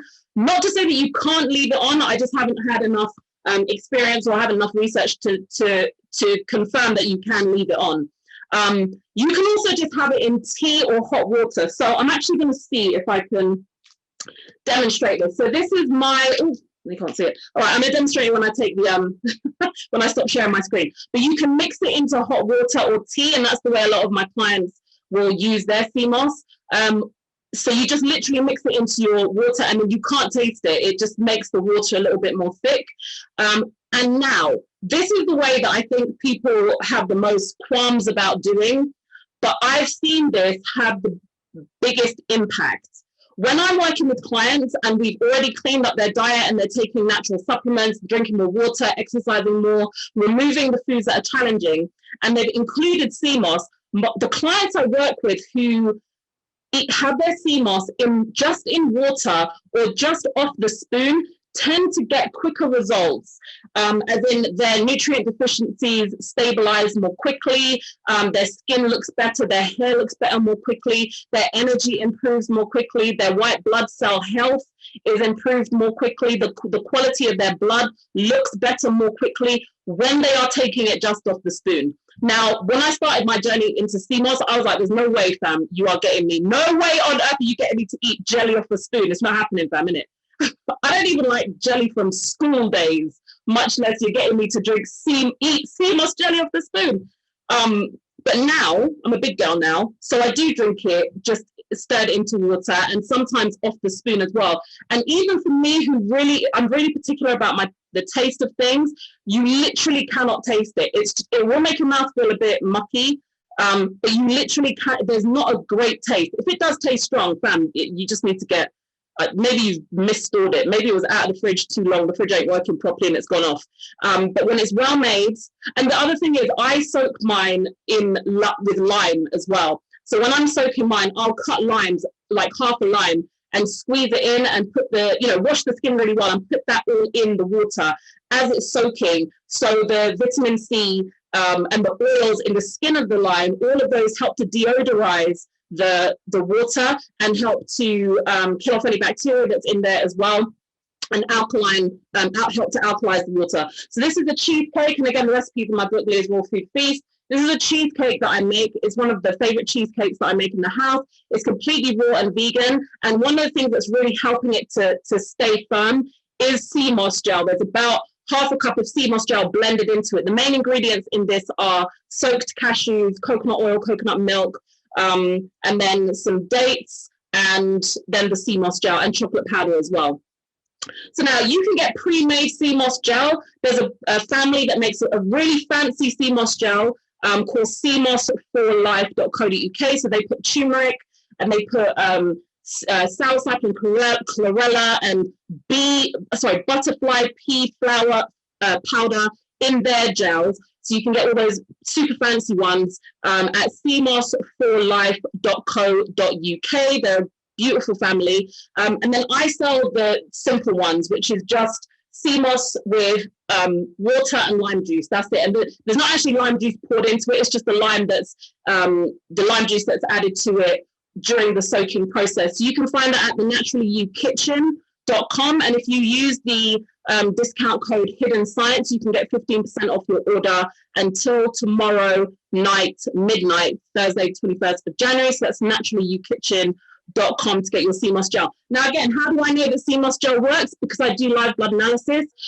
Even as a nutritionist, when clients come into me and tell me what's going on with them, and then we change their diet, and then they come back, or we have a telephone consultation, and they've implemented the recommendations that I've given. The more they implement, the more benefits we can see. And I can visually see changes in people's health with their blood samples as well.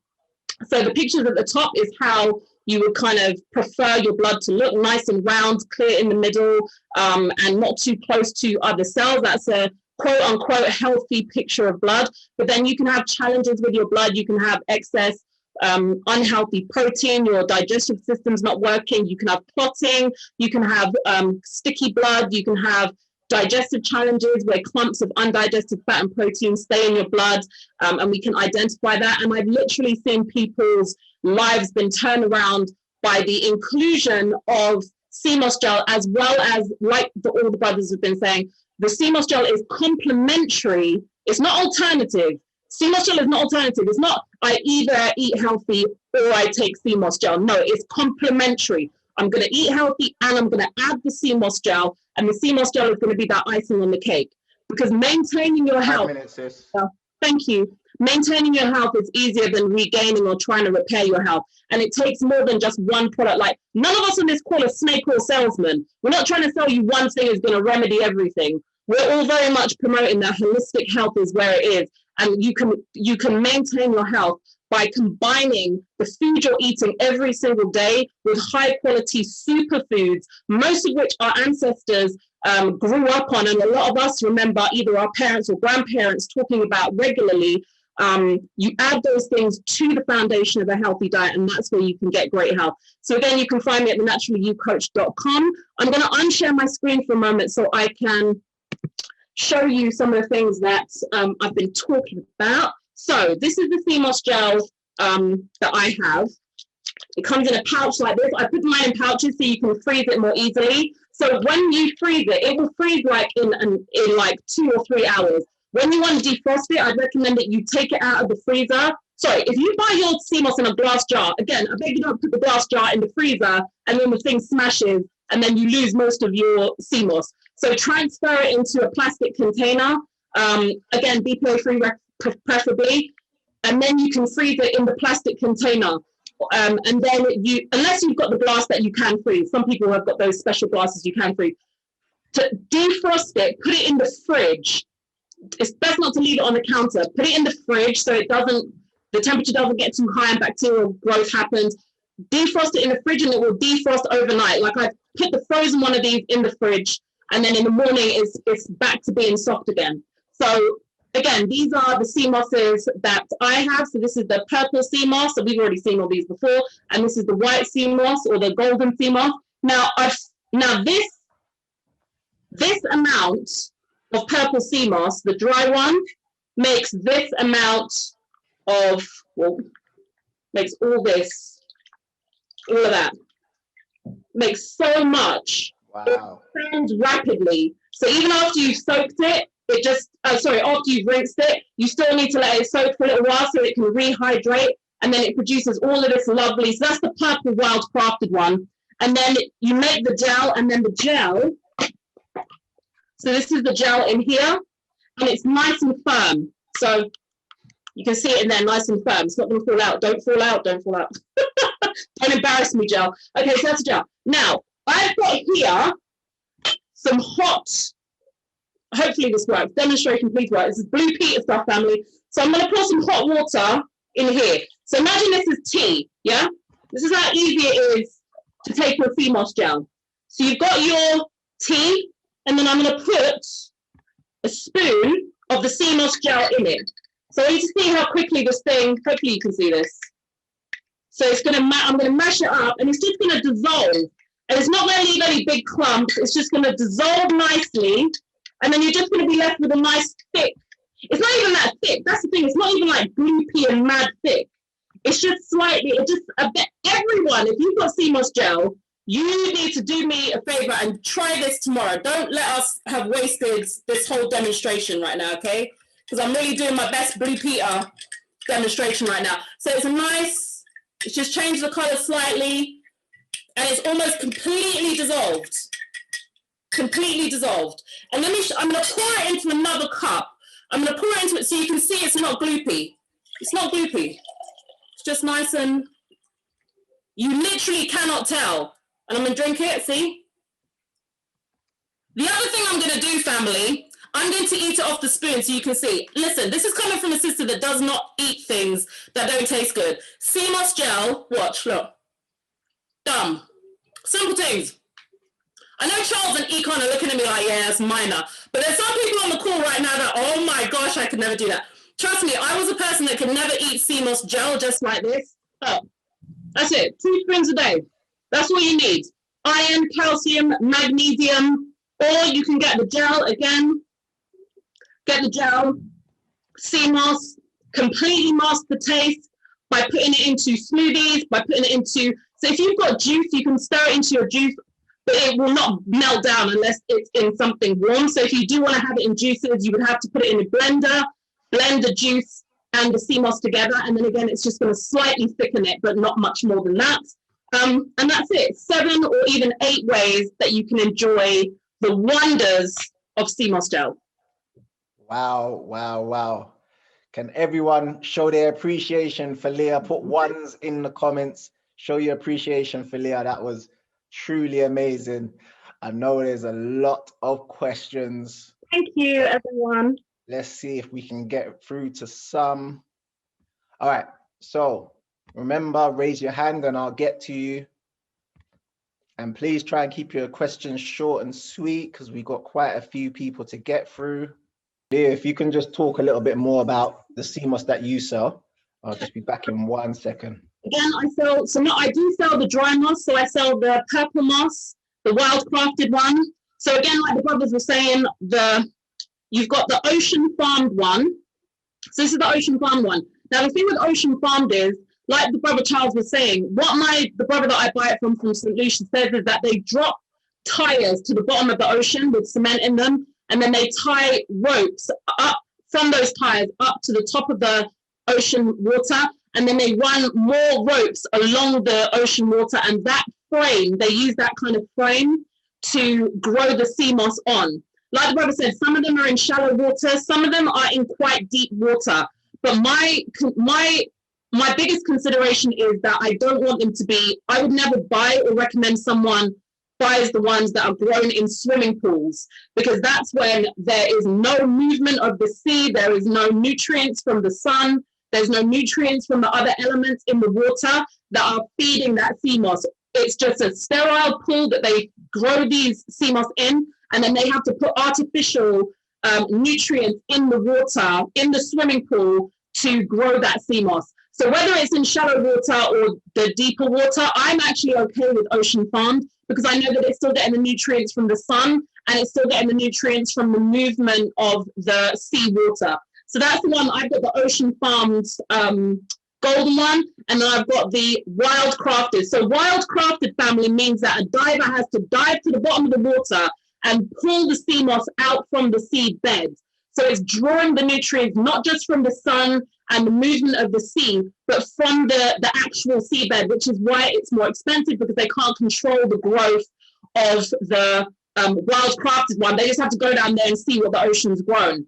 Now, please bear this in mind. When it comes to ocean farming and wild crafted, please just get what you can afford to have consistently, because I know not everybody can afford the wild crafted one consistently. Because if the thing is, every fruit and vegetable we eat is farmed. If you have to put up a seed in the ground to grow something, then it's farmed. So almost everything we eat, all fruits and vegetables, are farmed. Someone is controlling and deciding, okay, I'm planting this and waiting for it to grow. And it's the same with ocean farmed seaweed. So if you can afford to have ocean farmed seaweed, then definitely just get ocean farmed seaweed if it means you're going to have it more consistently, than rather than not having it because you're not able to afford the wild crafted one. So again, if you go to my website, thenaturallyyoucoach.com, or the Naturally You Kitchen. In the chat. Sorry, darling? Can you post your details in the chat or send them to me and I'll post it for you? So your website, your socials, your email for consultations. Hi, blood. Hey, sis. Just post your details or send them to me and then I'll post them in there while you're answering questions, etc. I will. So yeah, you can get, so if you use the coupon code, the discount coupon code Hidden Science, then you can get 15% off anything you order, the dry sea moss, the golden sea moss, the purple one, or the actual sea moss gel. Now I sell my sea moss gel in 2 sizes. So this is the small one, which is 290 grams. I've worked out that this is roughly 14 slightly rounded tablespoons. So I'll show you exactly the tablespoon size while we're waiting for my brother. So there's 14 of that, like slightly rounded tablespoons, probably a bit more actually, probably like that. There's about 14 of those in there. So if you wanted to have 2 tablespoons a day, this would be a 1 week supply. And then I've got one double this size, which is a 2 week supply. So again, you can freeze it if you're going to use it within the week or 2 weeks. And then it's got the use by dates on it as well, because I make mine in small batches so that the quality remains high. And then there's a use by date on there. So if you want to freeze it before the use by date, and then you can freeze it for the 3 months. And then take it out. When you defrosted it, you would have to use it within about 2 to 3 days, though. That's the only consideration after you have defrosted it. All right, everyone, we're going to move on to another special guest. You will be able to answer your ask your questions after this. So I'm just going to move on to Chris, who's actually a supplier of sea moss. So he's just going to talk for about 5-10 minutes about what he knows about sea moss, and then you guys can ask him questions, and then I'm going to finish up with some science. All right, so big up my very special guest, Chris. Thank you for joining us, brother. That's cool, Leon. That's cool. Thank you for having me, Leon. Share your knowledge, bro, because I know you know a lot about sea moss, having, you know, being a supplier, so you see it coming in and that sort of stuff. So take it away, brother. Thank you for inviting me, Leon. Hello to everyone and previous speakers. I'm the co-owner for mfproducts.co.uk. I import sea moss, but not only sea moss, but like other products like moringa seed, soursop powder, and so on and so forth. But generally speaking, I use sea moss on a daily basis, really. I use it in my smoothies as a supplement. I kind of grew up on sea moss. My business partners, they are farmers, and my dad is a fisherman. So I actually import sea moss and moringa powder and soursop powder. Now for me, I use these things every day. In vegetables, just drink it regularly, just on a regular basis. But what I found out over the years is that I've seen an increase in the demand for CMOS from females. And that is something interesting to me. So for me, I found like, you know, people are finding the benefits or are kind of, what I say, you know, researching more and finding the benefits of CMOS. And like for now, for us, CMOS is one of our most popular products. But not only that, our story really started by, I'd say my story really started by a visit to Jamaica in the Blue Mountains. And we originally started out selling coffee, Jamaica Blue Mountain coffee. And I had a lot of customers just making inquiries about other Jamaican products. And one of the main ones was CMOS. And I started to kind of do some more research and stuff like that about the CMOS. And I spoke to my dad about it and stuff like that. And yeah, that's how the entire journey started and how the business was born, really. So, you know, generally speaking, I use CMOS on a daily basis in so many different ways. In my veg, in juice, water, smoothies. One of the benefits I find for CMOS, for me personally, is it helps me to sleep. It helps me to sleep. So yeah. It helps me. It helps me in the night to sleep. So yeah, I'm just gonna pass it over to you now, Leon. And brother, if I could ask you, what different types do you see coming in, like from the Caribbean and that? Like, just, you don't need to know the names of them, but just the texture of them, how they look, the color. Oh man, because CMOS, it's like there's so many different kind of CMOS, and because the ocean is so big, you know, what I mean? You'll get fat CMOS, you'll get skinny CMOS, you'll get salted ones, you'll get purple ones, you'll get red ones, you'll get mixed ones. You know what I mean? You know, it's mixed, it's vast. So you know, it just varies. It just varies a lot.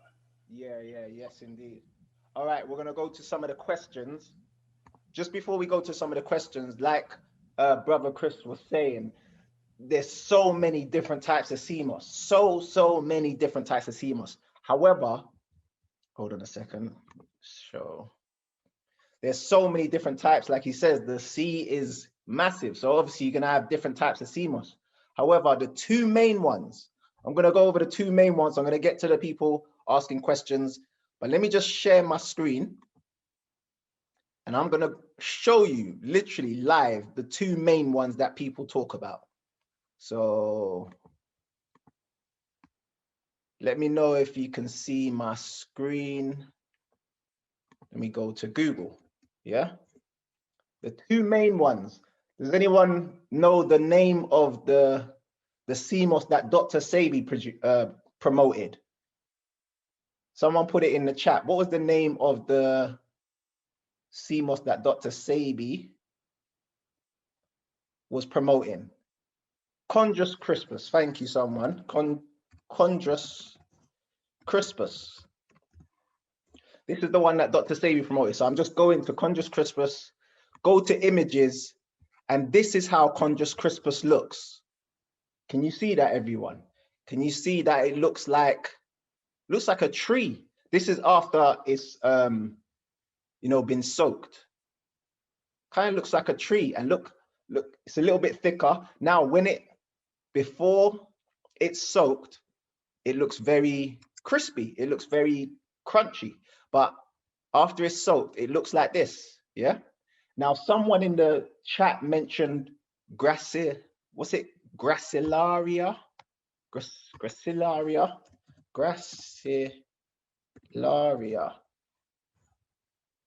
This is the other type.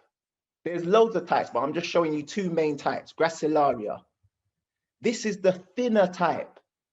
So people, if you've got CMOS at home, take a look at your CMOS. If it's thin like this is the Gracilaria type. If it's thin like this, even after you soak it, it still looks quite thin. Yeah? After you soak it, that's Gracilaria. But if after you soak it, it looks like this, then you know that's Chondrus crispus. I hope that cleared up any confusion there. Yeah. So those are the two main types. There are other types, but those are the two main types. All right, let's get to some of these questions. All right, remember people, if you wanna ask a question, please raise your hand. If not, please lower your hand. Okay. Lakeisha, is it Lakeisha? Please unmute your mic and ask your question, please, sis. Hi, greetings everybody. I just wanted to know, I know you just explained about the differences between different types of mosses, but I get an Irish moss. Is there a difference between Irish moss and sea moss? All right, I'm gonna try and answer this one, then I want anyone who knows any more information, including Econ, to come in. So correct me if I'm wrong, brother Chris, but in Jamaica, what they call Irish moss is slightly different to Chondrus crispus. What they call Irish moss in Jamaica, yeah, what they call Irish moss. It kind of looks dry, it kind of looks thicker. Yeah. In Jamaica, this is what Irish moss, because I'm from Jamaica, so when they say Irish moss, it kind of looks thicker. And the best way to describe the look of it is, I remember someone saying a centipede, you know, like a caterpillar. Yeah, that's correct. Bumpy and bubbly like that. That's how it looks. That's Irish moss, yeah? Chondrus crispus is not like that, and nor is gracilaris, gracilaria, or whatever they call it, yeah? Now, Irish moss, if you're taking Irish moss, which I just described, that is great for detoxing the body, yeah? Okay. It's great for getting rid of things out of the body. So you see when Dr. Sebi said getting mucus out of the body, Irish moss is going to be very powerful for that. Chondrus crispus is good for building the body up, and I will show the science behind that in a sec. Chondrus crispus is good for building the body up. Irish moss and different types of sea moss are good at getting rid of, you know, mucus and that sort of stuff. So it's better for detoxing. I don't know if anyone wants to add to that. Leon? Yes, sis. When I started doing research, when I started selling sea moss, what's happened in the marketing world is that we used to call a lot of different sea mosses Irish moss. Yeah. So we don't necessarily always know whether because the one that I sell is Euchema cochineal, then you've got the Chondrus crispus, then you've got the Gracialia. Then see, there's lots of different scientific names, but people just all said sea moss or moss. Now, there's a brother that sells sea moss, and he can't stand the term Irish moss because he's like, black people have got a very contentious history with the Irish. It's moss, it's not Irish moss. They don't own all the moss, it's sea moss. A lot of moss was actually grown off the coast of Ireland, and that type of sea moss was also found in different parts of the West Indies. So they called all of it Irish moss, even though it had different scientific names. So it's like everyone calls a vacuum cleaner a Hoover, but Hoover is the name of the company, the brand, as opposed to what the device is. The device is a vacuum cleaner. So all mosses are sea mosses because they're mosses that are grown in the sea as opposed to moss grown on the side of a tree or on a wall, but they have different actual scientific names. Irish moss isn't even actually a scientific name. It's just like a catch-all term that describes the geographic location of where that moss was grown. So when you hear sea moss or Irish moss, that's just the blanket term. If you want to know what type of sea moss or Irish moss it is, that's when you would have to find out what the actual scientific name of it is. It just says a carrageen, thank you for carrageen moss, which Lakeisha. Yeah. So I hope that answered your question, sis. Yeah, thank you. All right, thank you. If you can mute yourself, please. Let's move on to. I think I've understood more since I actually put I wanted to find out something about the differences. But what I was asking was, how would I know? Because I've got a Caribbean shop that I used to go to town and buy certain products from, and they've moved nearer to my neighborhood. So how would I know if their type of sea moss is legit? I'm assuming if I buy from a West Indian shop, it's going to be legit, but how would I really know? If the sea moss, it doesn't matter what. No one can say in the world, I have the best sea moss. That's like saying I have the best berries. That's like saying I have the best mangoes. No one has the best sea moss. There's many varieties of sea moss. And what you want to be looking for is dry, brittle arse dry. It has to be dry.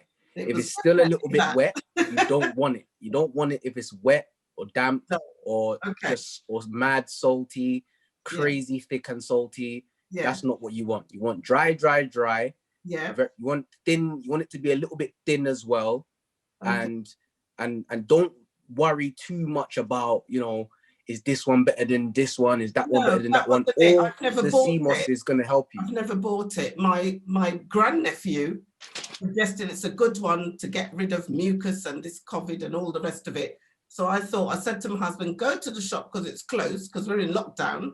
I live in Luton. So luckily they were open. They just opened before Christmas. So I'm trying to support them, you know. And so I bought it. But like now I'm getting more educated on this platform. I'm looking at the differences. I'm warming towards, I mean, I like seaweed, and I used to buy what they termed as seaweed in a Chinese restaurant back in the day. And it's kind of slimy to eat. That used to be this was like in the 80s, right? I used to buy, and I used to fall in love with the mushroom and the seaweed. So hearing about seaweed in a different form, like the sea moss, I went, don't think I'm gonna like that, never tasted it. I've boiled it, I soaked it, and then I boiled it, and it was very gloopy. And as my son's saying now, aloe vera is like, it reminds him of okra, because I'm trying to get back into eating okra. Didn't like it as a child. There's a lot of things we didn't like. But can we move on? Because there's quite a few people that want to speak, you know, so. Sorry, yeah, so basically, I was just wondering whether I'd like to try Leah's brand as well and support you and try the purple one. But all of them, at the end of the day, they turn a gel when you boil it. Yeah. I can't remember your name in the white hoodie, my darling. Your method of blending it. Chat, I'm going to post Leah's details in the chat so you can contact Leah. I did find it and I subscribed to her. But I forgot the guy in the white hoodie. What's your name? Econ. Okay. Econ. So your way of describing of doing a smoothie, that appeals to me very much. Thank you, sis. We're going to move on because there's quite a few people. I know we're not going to be able to get through to everyone. No, so I understand. So thanks for that, sis. Thank you everybody on there anyway. Yeah. All right. Interesting. Thank you. All right. So next up, let's see if we can get Brother Kellyon. If you can unmute your mic, Kel. Yeah, you can hear me, yeah? Yes, brother. Yeah, great question. Econ, you did say this earlier. This is regarding you didn't say waste. You said the quality of the sea going to the west, something like that, with regards to, I believe, pollution or mercury. Yeah, that's fully now put into the sea. Yeah. So obviously, if you eat fish, that's going to harm you, because somebody did put that in the group. So my question to you, is mercury or pollution going to affect the seaweed or the sea moss produce that we're going to be? The thing about mercury, if you went to a science laboratory and you was to get some mercury and pour it into salt water, you'll find that the mercury does not sink. Mercury is at the surface of the ocean, right? Now, you know, when you're pulling out the sea moss, maybe some of that sea moss might touch some of that mercury, and that could create cross-contamination. That's totally understandable. However, once you've soaked your sea moss, most people like to soak their sea moss with lime. Lime is a deacidifier. Lime is very good for removing all inorganic substances from wounds, cuts. It's like an antiseptic almost. So lime is a very good thing to use. If you're really concerned, squeeze some lime into your water that you're soaking your sea moss into, and it will be better for you to take it that way. But for us to now say, hold on, you know, the whole ocean might be contaminated. Let's stop drinking sea moss. Let's stop eating fish. Let's stop doing, you know, it's not plausible. It's not practical. Thank you, brother. All right, let's move on to Michaela. If you can unmute your mic and ask your question, please. Michaela.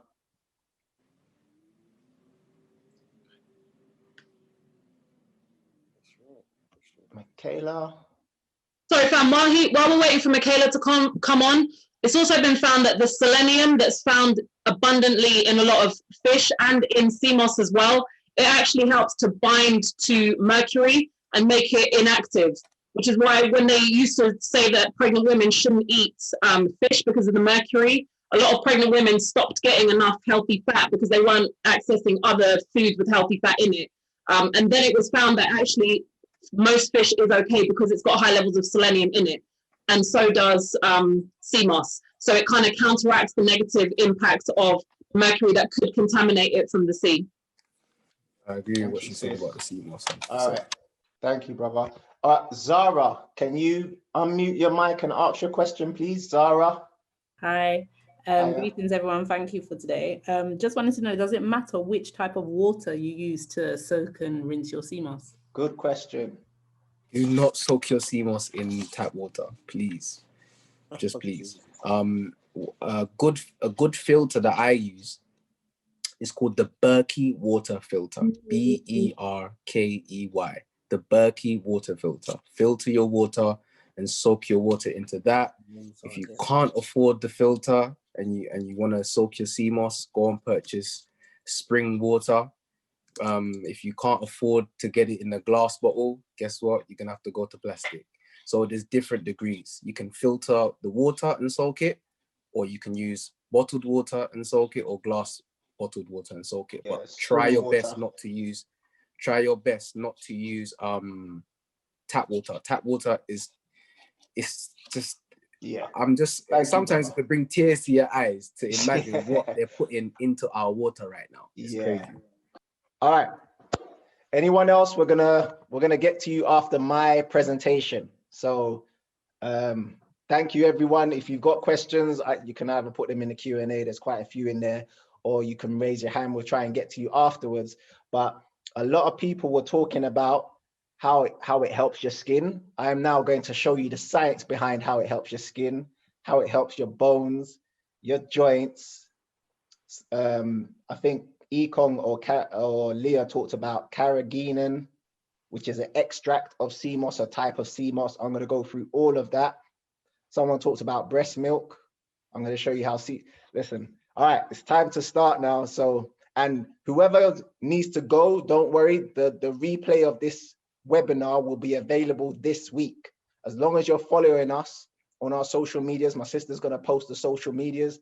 As long as you're following us in our WhatsApp groups and or our Telegram, as long as you're following the Hidden Science Academy, you'll know when this gets posted, the replay, so you can watch it from start to finish, pause it, rewind, take notes and all that sort of stuff. So I'm about to go into mine, big up all the panelists, but I'm going to share my screen now and go into my presentation. All right, so let's start. Now, as this presentation will focus heavily on the science of sea moss, it makes sense to start with a definition of science that is easy to understand. So here's my definition of science. Science is logic backed up by evidence. This is my personal definition. And when I say logic, I just mean common sense. And then you back up your common sense with proof. That's all science is to me. So if I was to ask you what's 2 + 2, I'm hoping that your common sense would say 4. And then what if I said, prove it? Then you'll just put 2 fingers on one hand, 2 fingers on the other, and count them out loud. And there's your proof. Science to me is just logic backed up by evidence, common sense, and then show me the proof behind your common sense. Now, when you start to go with this definition of science, which I've been running with for quite some time now, you'll start to realize that science is simple. And I like to keep things super simple because a wise man once said, if you can't explain it simply, you don't understand it well enough. That was arguably the greatest scientist of all time, Albert Einstein. And I agree with this statement. If you can't explain it simply, you don't understand it well enough. But I'd take it one step further. I'd say if someone's explaining something to you, especially science, and they can't explain it simply, it means they don't understand the subject well enough, or they do, they just don't want you to understand it. So they explain it to you in a confusing way, in a complex way, so you don't get it. It's either one of the two.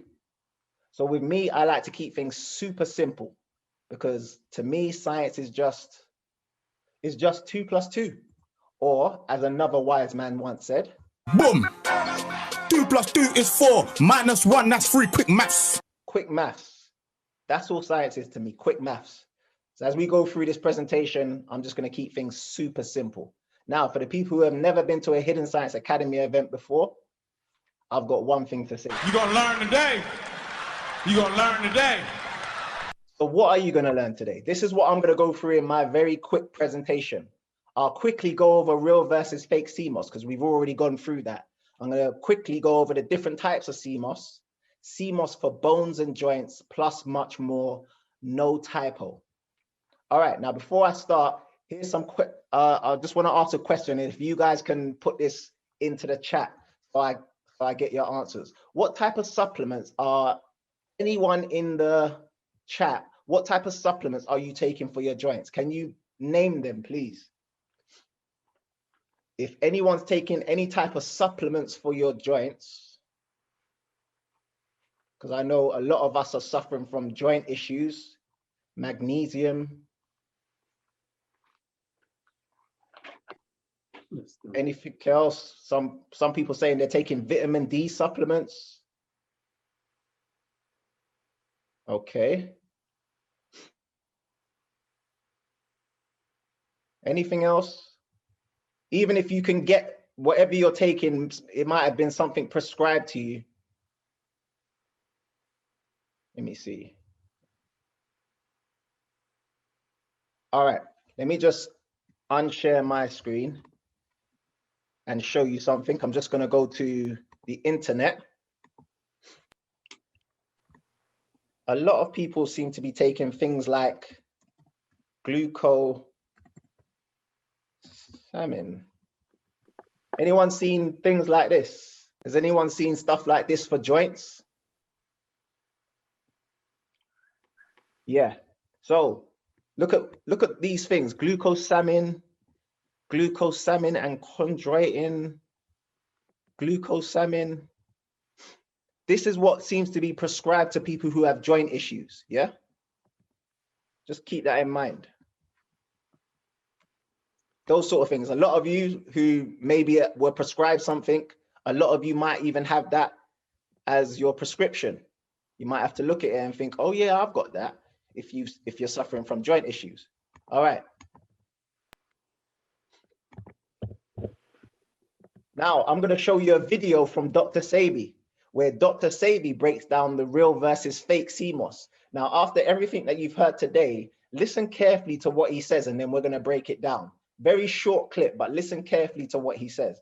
This is Dr. Sebi talking about real versus fake CMOS. I've recently discovered that there are quite a few people who are not aware of what real CMOS is supposed to look like. So I've made this video so that you all can hear from Dr. Sebi himself what real CMOS is supposed to look like and what the texture is supposed to be when you prepare it. Dr. Sebi, since having been introduced to you, I've bellowed the virtues of CMOS, as you have. But I'm having a great deal of difficulty finding fresh CMOS in this country. Can you, A, elaborate on the benefits and the virtues of CMOS, and secondly, perhaps help me find some fresh CMOS in this Very good. Thank you. CMOS is known scientifically, there we go again, Chondrus Crispus, am I right? CMOS comes from the ocean. It locks onto a rock.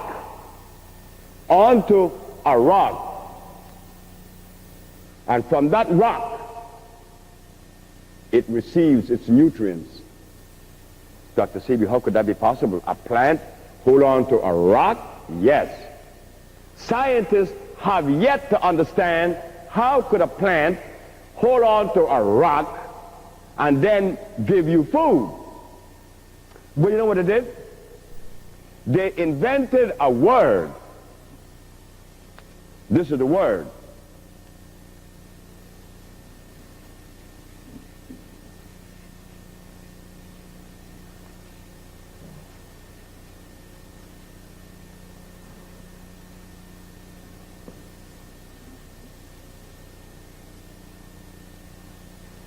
a 15-letter word. They call it iontrophosis. Now dig that. They don't understand the workings of God, but they're going to give it a name. That a plant has the ability to convert a solid oxide substance into a liquid digestible substance. They call it iontrophosis. Sea moss does that, and every plant does that. But sea moss has iodides, bromides, it has all of the minerals, phosphorus, which is good for the thyroid gland, which is good for the endocrine system, and it's going to give you energy. And it has muscle food. They call it manito, sea moss. Like the man, the man made peppermint, and he made aloe vera, he made noni juice, he made vitamin C out of acerola berry. Well, guess what he did in Boston? And you guys don't know it, and it's dangerous. The man went to the ocean and got a piece of sea moss, because he knows that sea moss grows in the ocean where the sea is in constant motion. Sea moss doesn't grow where the sea stands still. It has to be in motion, and sea moss grows. So this man in Boston went and got pieces of sea moss, put it in this brine with salt on a machine, and he moved it. The machine is constantly moving, and lo and behold, the sea moss grows very thick and very fast. And when you get a little bit of it and you put it in the pot, it gives you a whole lot of mucilage. The natural sea moss doesn't give you a whole lot of mucilage. And the talus of the sea moss, I mean the little strings, thin like this, very thin, just like this. But the other one is 3 times the size. And the other one, 3 times the size, it always has salt on it. Natural sea moss has no salt on it. And it gives you energy. Okay, it stopped there, but he goes on to explain what Chondrus Crispus is, and he explains that the fake one has got all the salt on it, yeah? So we've gone through that already. So just so we know that the fake one is more salty, yeah? He also goes on to say, and you can find that clip on YouTube, he also goes on to say that there are various different types of sea mosses. So let's just quickly go through some of them. Carrageenan, that was mentioned earlier by Ekong and Leah. And because, like Leah was saying, the way the industry works, once we run with sea moss, if the industry gets a hold of it and they take little extracts from it, then they'll name it something else. So carrageenan is an extract from sea moss. Now, again, if I'm going too fast, don't worry, the replay of this will be available very soon. There's something called agar. Has anyone heard of that? Agar, or agar, some people just call it agar. We're gonna go over that in a little bit, agar. Gracilaria, we've talked about this. Gracilaria, that is the thin type of sea moss is Gracilaria. Now remember, none of these are quote unquote bad. These are just different types. The Gracilaria one is going to be good for detoxing the body, getting stuff out of, your system, detoxing the body, mucus. And then the one that Dr. Sebi was promoting is Chondrus Crispus. That is the one, after you soak it, each one looks like a little, like leaves and like a tree, yeah? So now you know the different types. Chondrus Crispus is the one that Dr. Sebi was promoting, so that's the one I'm gonna really focus on. Now, I've got this video from a YouTube channel. I think the YouTube channel is called Bliss's Kitchen. Bliss's Kitchen. I think the sister, her name is Bliss. And she just shows you how Chondrus Crispus looks after it's been soaked. So take a look at this video just to show you how Chondrus Crispus looks. So now when you guys have your one, you'll know whether or not it's Chondrus Crispus. Look at this video. So this is how you identify Chondrus Crispus. You can see that these bits of the leaves are very flat. It almost looks like a tree. This is how you're able to identify Chondrus crispus. Its natural color is this purple and this greeny. It's only found in the cold waters, and naturally when it's in the sea it will have like hints of blue fluorescent. So yeah, it's very fluffy. Again, like a flat almost stem and fluffy ends. It's one of the best sea mosses you can get. This is the sea moss that Dr. Sebi is talking about. This is the sea moss that the Irish lived on. All right, so are we all clear on that now? What Chondrus crispus is? This is how it should look, and it should, after you soak it, it should get quite fluffy. It soaks up the water. That is Chondrus crispus. So if you've got the thinner one, it doesn't mean you've got a bad sea moss. It just means you've got gracilaria, and gracilaria is better for detoxing the body. This one's better for building up the body. All right, now here are the questions that I'm going to answer. Why is Chondrus crispus good for bones, ligaments, tendons, and joints? And can it truly speed up recovery after surgery? Yeah.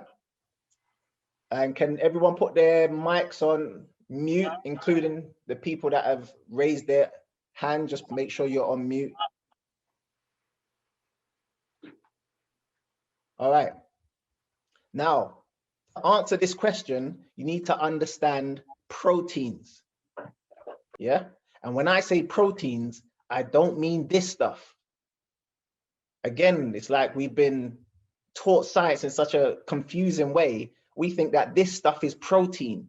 No, when I'm talking about proteins, I'm talking about what happens inside of your body. So this is not protein.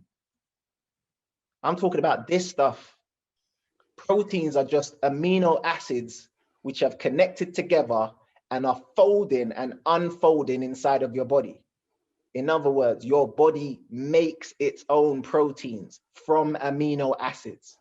Now, the people who've done the hidden science of nutrition, when I went over proteins, you'll understand this. Plus the people who have done my hidden science of Black Holistic Health course, you'll understand that proteins are just amino acids. So look at this. Amino acids are the building blocks of life. They combine to form peptides, and when those peptides fold, they create proteins. Yeah. So why is protein so important? Though that's what everything is made of in your body. Your skin, your muscles, pretty much everything in your body is made from these amino acids. And if you want to understand protein, you need to understand collagen, because the most abundant protein in the human body is collagen. Look at this. More than 100 different structural proteins have been discovered in the human body, but the most abundant by far is collagen. So I remember Leah spoke about collagen being good for the skin. Collagen is the most abundant protein in the human body, and it makes up about 6% of total body weight. Collagen makes up 30% of bone tissue and comprises large amounts of tendons, ligaments, cartilage, skin, and muscles. And if you go onto Wikipedia, they say pretty much the same thing. Collagen is the main structural protein in extracellular matrix found in the body's connective tissues. As the main component of connective tissue, it is the most abundant protein in mammals. You are a mammal. As a human being, you come under the mammal category. Yeah. And then it goes on to say, depending upon the degree of mineralization, collagen tissues may be rigid, like bone, compliant, like tendon, or have a gradient from rigid to compliant, which is cartilage. That means literally, if you're eating something for your protein, understand that's not just for your muscles. That's for your bones, your tissues, your ligaments, your cartilage, your skin. Now, where do we get our collagen from? Where can we get it from? Like, where can we consume it? Your body creates it. Your body creates it from amino acids. However, we might have been consuming collagen for many, many years and we didn't even realize it. Yeah. Because that's what gelatin is.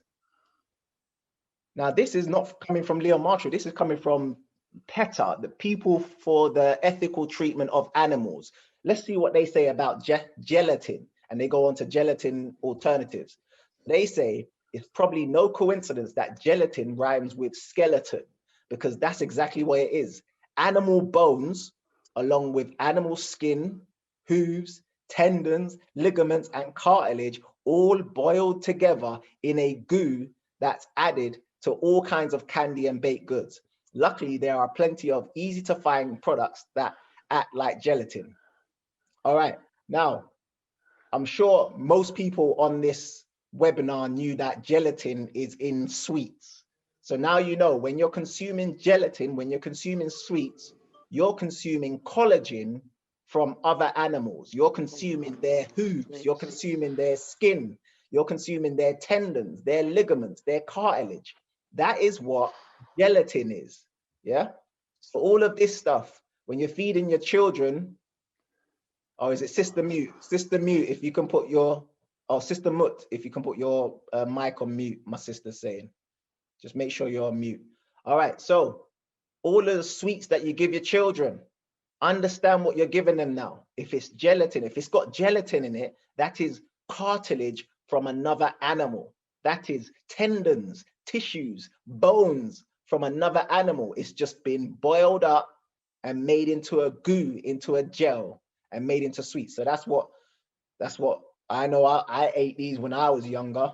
So, you know what I mean? I'm not saying I'm this perfectly healthy human being. I ate loads of sweets when I was younger. But it's not just sweets. Gelatin is found in wine and beer. I kid you not. Gelatin is found in wine and beer. And it's also found in certain peanut products. I kid you not. It's certain peanut products will contain gelatin. This is a peanut product. It's called Planters. This is an American peanut product, but who knows? You know, anytime something happens in America, it always comes over here. So certain peanut products have gelatin in it. Peanuts, you know, why would they put gelatin in peanuts? And wine and beer? Crazy where they're putting this stuff. All that cartilage that you're eating, because that's what you're eating. When you're eating gelatin, you're eating cartilage. Now, what is cartilage? I got this off of an orthopedic site, a medical site called Ortho Carolina. It says cartilage 101. What is cartilage and what does it do? And the doctor's name is Brian Saltzman. And it says, we often hear about the importance of cartilage to protect our joint health. But what exactly is cartilage and how does it keep our joints healthy? Cartilage is the main type of connective tissue seen throughout the body. It serves a variety of structural and functional purposes and exists in different types throughout our joints, bones, spine, lungs, ears, nose. So remember, people, your bones were once cartilage. That's why when you're born, when a baby's born, they're very squidgy, they're very soft because they're just full of cartilage. That cartilage develops into bone, yeah? Cartilage develops into bone. Cartilage develops into all of these different types of tissues. So the main type of tissue in your body is cartilage. And check this out. What is cartilage made of? Cartilage is a strong and smooth substance made up of chondrocytes, or specialized cartilage cells that produce a matrix of collagen and proteoglycans. These materials help cartilage attract water and give it its shape and specific properties. Chondrocytes, when I saw that word, the thing is, when it comes to science, the easiest way to understand science is to break down the words. You need to understand the words that they use. So you need to break down those words. So when I saw the word chondrocyte, I wanted to break it down. So I went on to Google, what is chondrocyte? What is a chondrocyte? It says chondrocytes are the cells responsible for cartilage formation, and they are crucial for the process of endochondral ossification, which is bone development, yeah? Chondrocyte. And again, let's break down the words. Anytime you're trying to understand science, break down the words. You got to understand prefixes and you got to understand suffixes. Let's start with the suffix site. Has anyone studied medical terminology in the chat? Can anyone tell me what site means? Anytime you see the word C-Y-T-E, what does that pertain to? Let's see if anyone study. Yes, cells. People are saying cells. Yes, cell. So anytime you see the word site, C-Y-T-E, that's cell or cells. Yeah, site, sites. What does chondro mean though? Well, if you've done some research, you'll find that chondra, the prefix chondra, C-H-O-N-D-R, in medical terminology refers to cartilage. So look at this. Chondra is a combining form used like a prefix meaning cartilage. Yeah. So anytime you see the word chondra, it means cartilage. Chondra. Where have you heard that before? Chondra. Chondra. Chondra. Where have you heard that before? Chondra. Is anyone putting 2 and 2 together right now? Chondra. Right. So now you know why Chondrus crispus is so important for your bones and joints. It's literally going to create the cartilage that turns into your bones, your joints, your tendons, your ligaments. That's why they call it Chondrus crispus. Crispy cartilage. Chondrus crispus. Science is simple. All right. So at the beginning, I asked, what supplements are you taking for your joints? And some of you mentioned certain supplements. Didn't you mention things like, I'm sure some of you have mentioned things like glucosamine and that sort of stuff. Now check this out. Chondroitin in food. Most chondroitin, now you know chondra means cartilage, appears to be made from extracts of cartilaginous cow and pig tissues. So anytime you see the word chondroitin, understand that's coming from cow and pig. Now, what type of supplements do you guys take for your joints? You take supplements like this: glucosamine, chondroitin. Now you understand why this is good for your joints, because you're taking, you know, the cartilage from other animals. So think about this. For the people who have joint issues, and I know there's a lot of us out there, for the people who have joint issues, here's your options. You can go and take a supplement like this, glucosamine chondroitin, or a supplement like this, chondroitin sulfate, you know, for your joints, because chondra means cartilage, for your ligaments, for your tendons, for your skin, because your skin is made of collagen as well. Or you can just get some Chondrus crispus. Which one are you going to choose? Glucosamine chondroitin or Chondrus crispus? I wonder. That's a tough choice to make, don't you think? And again, now you know what's in these things. Chondroitin is from cartilaginous cow and pig tissues. Cow trachea, pig ear, nose. Other sources include shark, fish, bird. This is what you take when you're taking supplements, people. And if you don't know the science, this is how we get confused. Now you know when you see chondroitin, chondra, that's to do with cartilage. Why not just take Chondrus crispus then? Chondra. All right, finish up. I'm going to show you a clip from someone I rate highly. His name is Dr. Inky, Dr. E-N-Q-I. Listen to what he says about Chondrus crispus. He's got a video on YouTube. You can check it out after this, and it's called Dr. Sebi and Chondrus crispus controversy. Listen to what he says about CMOS. Listen to this. CMOS has been known to contain key nutrients to support bone formation, but it does not kickstart the process to reverse bone marrow loss. The secrets of Chondrus crispus CMOS are not the over-exaggerated mineral content. Did you hear that? Okay, that's not it. It's the iodine, it's the water structuring, and it's the galactose. So it's not about the exaggerated mineral content. It's about the iodine. It's about the galactose and the water structuring. Now, for those who don't know what structured water is, you have to do my Black Holistic Health course. We need to understand this science. It's going to save our lives, people. Structured water is what we need. And to understand that, you need to do the Black Holistic Health course or read Dr. Gerald Pollack's book, 4th Phase of Water. But he talked about CMOS having galactose in it. Yeah. And again, if you want to check this out online, it's Dr. Inky, Chondrus crispus controversy. Yeah. talked about galactose. Now, what we don't know about sugar is we always taught about glucose. We're always told about glucose, how glucose, the brain needs it, all your cells need it. But there's actually 8 types of sugars. There's glucose, fructose, and one of them is called galactose. Galactose, yeah? And then the science behind it is those are monosaccharides. Then you have disaccharides like maltose, lactose, and sucrose. Then you have what they call polysaccharides, which are your complex carbohydrates, where you've got the molecules of sugar all tied together. They call that poly. Poly means many.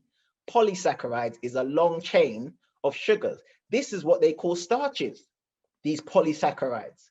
But guess what Chondrus crispus is? Guess what most sea vegetables are? They are polysaccharides. They actually are starches. But what makes them powerful is they're not bind together by glucose. They're bind together by galactose. Galactose. And guess where you find galactose in the human body? In breast milk. Galactose is found in breast milk. Yeah, that's why if you look at the name lactose, that's to do with milk. And then galactose, galactose, that's like what? Galaxy milk? Yes, breast milk, galactose. And you find that in sea moss. And check this out. To finish off, antiviral potential of algae polysaccharides.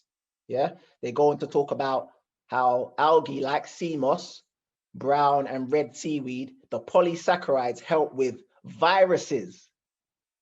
Look what it says there. Seaweeds have become a major source of new compounds to treat viral diseases. Hint, hint, wink, wink, people. Hint, hint, wink, wink. Do you get that? Viral diseases. And then check this out. A lot of people were talking about the iodine content in sea moss. Just do some research. On researchgate.net, which is a scientific website, they say that iodine is by far the best antibiotic, antiviral, and antiseptic of all time. Damn.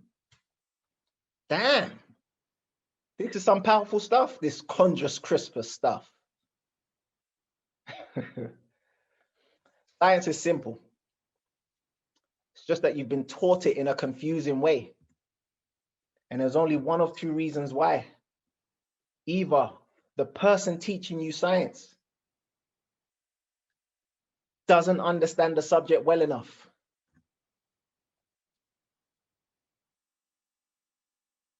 or they do. They just don't want you to understand it.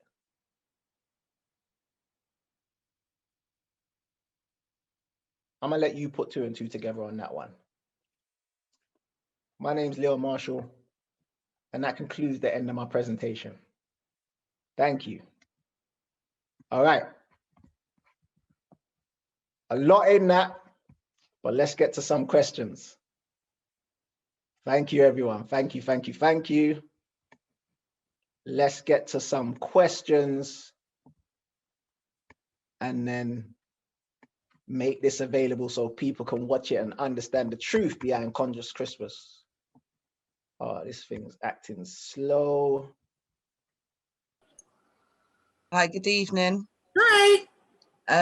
Just a quick one. I just wanted to know, with the sea moss, can you mix different sea mosses? Obviously, because they do hold similar benefits, but I'm sure they hold separate benefits for separate areas as well. As I'm a person who has multiple chronic illnesses, one overlapping the other. So I'm wondering if there was like a multivitamin version of a sea moss, basically. I know I have mixed different ones. The brother Leon was talking earlier about the fact that Chondrus crispus, and as he just very articulately explained, is more for building, and then you've got the other types that are more for cleansing. But a lot of people mix the sea moss gel with lots of other ingredients as well. I'm sure Brother Charles mixes some moringa powder into his sea mosses as well, which has its own profile of nutrients. So if you're self-prescribing as far as the sea moss is concerned, you can use the different mosses for different you know. Because I've even tried to be putting on weight for a very long time as well. So it's not just my illnesses, it's also just trying to maintain weight. The only time I was able to maintain weight was when I was carrying my 3 children, you know? And since that, it's like I can't hold it. So I'm just wondering if a multiple of sea mosses can help with the chronic illnesses, as well as the maintaining weight, as well as my diet as well, because I know that is very important. Yeah, it says you probably, as far as gaining weight and holding weight, that also has a lot to do with your physical fitness and your exercise. And Leon's an expert in that as well, because if you're not exercising, that can deteriorate your muscle mass, and then it feels like you're never putting on weight. So you probably do want to book a one-to-one consultation with a nutritionist. I offer consultations. I know Econ offers consultations as well, in order to get a more holistic plan for yourself. Yeah, I'm tired of the GPs, to be fair. Yeah, man, I feel you. Thank you. Thank you, darling. Okay, Mary Nawuka, you can speak now, sis. Nakua. Thanks. I wanted to, it's phonetic, thanks. I wanted to ask, so I do quite a bit of intermittent fasting. So I wanted to know, will the sea moss break my fast at all? Because that's something I still do it regardless. And whenever if I put it into things like black coffee and mix of apple cider vinegar, whether that has any effects on the sea moss. So with intermittent fasting, from a nutritionist point of view, when I speak about intermittent fasting, I'm mainly talking about solid food. So a lot of people will have a lot of drinks during their 16-hour fasting window, and the eating window is more concerned about the solid mass that you're eating. So, the cellulose fiber you're chewing down with your teeth, as opposed to things like, because a lot of people, I wouldn't recommend this, but a lot of people will have like their coffee and their, caffeinated teas, and they'll have all of those things in their fasting window. So it depends on how you're using your sea moss gel. If you're just mixing it into water, then it wouldn't necessarily interfere, because the intermittent fasting is more to do with your digestive system breaking down the energy your digestive system uses to break down the solid matter of your food. Smoothies, juices, teas, those kind of things, it's not working your digestive system in the same way. So a lot of people include smoothies and juices in that 16-hour fasting window, so it doesn't necessarily interfere. You're still getting nutrients from it, but it won't break your fasting window. It doesn't trigger insulin then? No, it doesn't. Not in the same way that. Well, it depends how you're having it. If you're having it off the spoon, then it's very unlikely to, because the carb level is very low in it. No, it would be black coffee. So I put a spoon in black coffee, or I put a spoon in apple cider vinegar and lemon, and then I sip water. That would be it. Coffee, apple cider vinegar, and water throughout the day until I break my fast.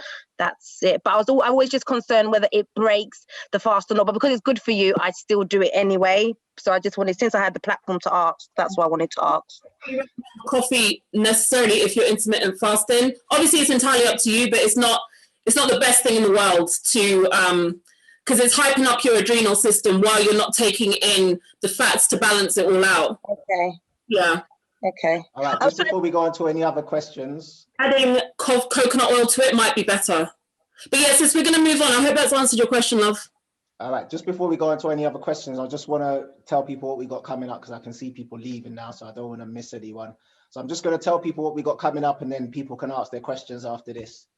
And if you want to go, you can go, because I know it's getting a bit late. All right, so please follow the Hidden Science Academy on our social medias at the Hidden Science Academy, or on Facebook or on Vimeo. My sister's posting the links to Telegram, our Telegram channel. I know people are jumping off of WhatsApp, but our sister will post the links to WhatsApp as well. If you're still on WhatsApp, you want to make sure you're following us on these channels, so you know when we post a replay, so you can take in all of this information, pause, rewind, do all that sort of stuff, and share with your friends and family, of course. So if you want to follow us at the Hidden Science Academy on Instagram, if you want to follow me, it's at The Scientist Online.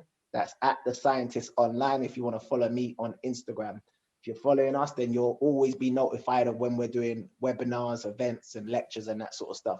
And here's what we got coming up. So the Hidden Science of Black Holistic Health, that is a monthly lecture series, which is free. You guys can do the Q&A the same way we've done today, where it's Q&A. You lot can ask your questions. get all your questions answered with regards to high blood pressure, cholesterol, all that sort of stuff. We've got a black doctor by the name of Dr. Mark Walcott. He's going to be on this one next time. So it's the 16th of each month we're running this one. This was today.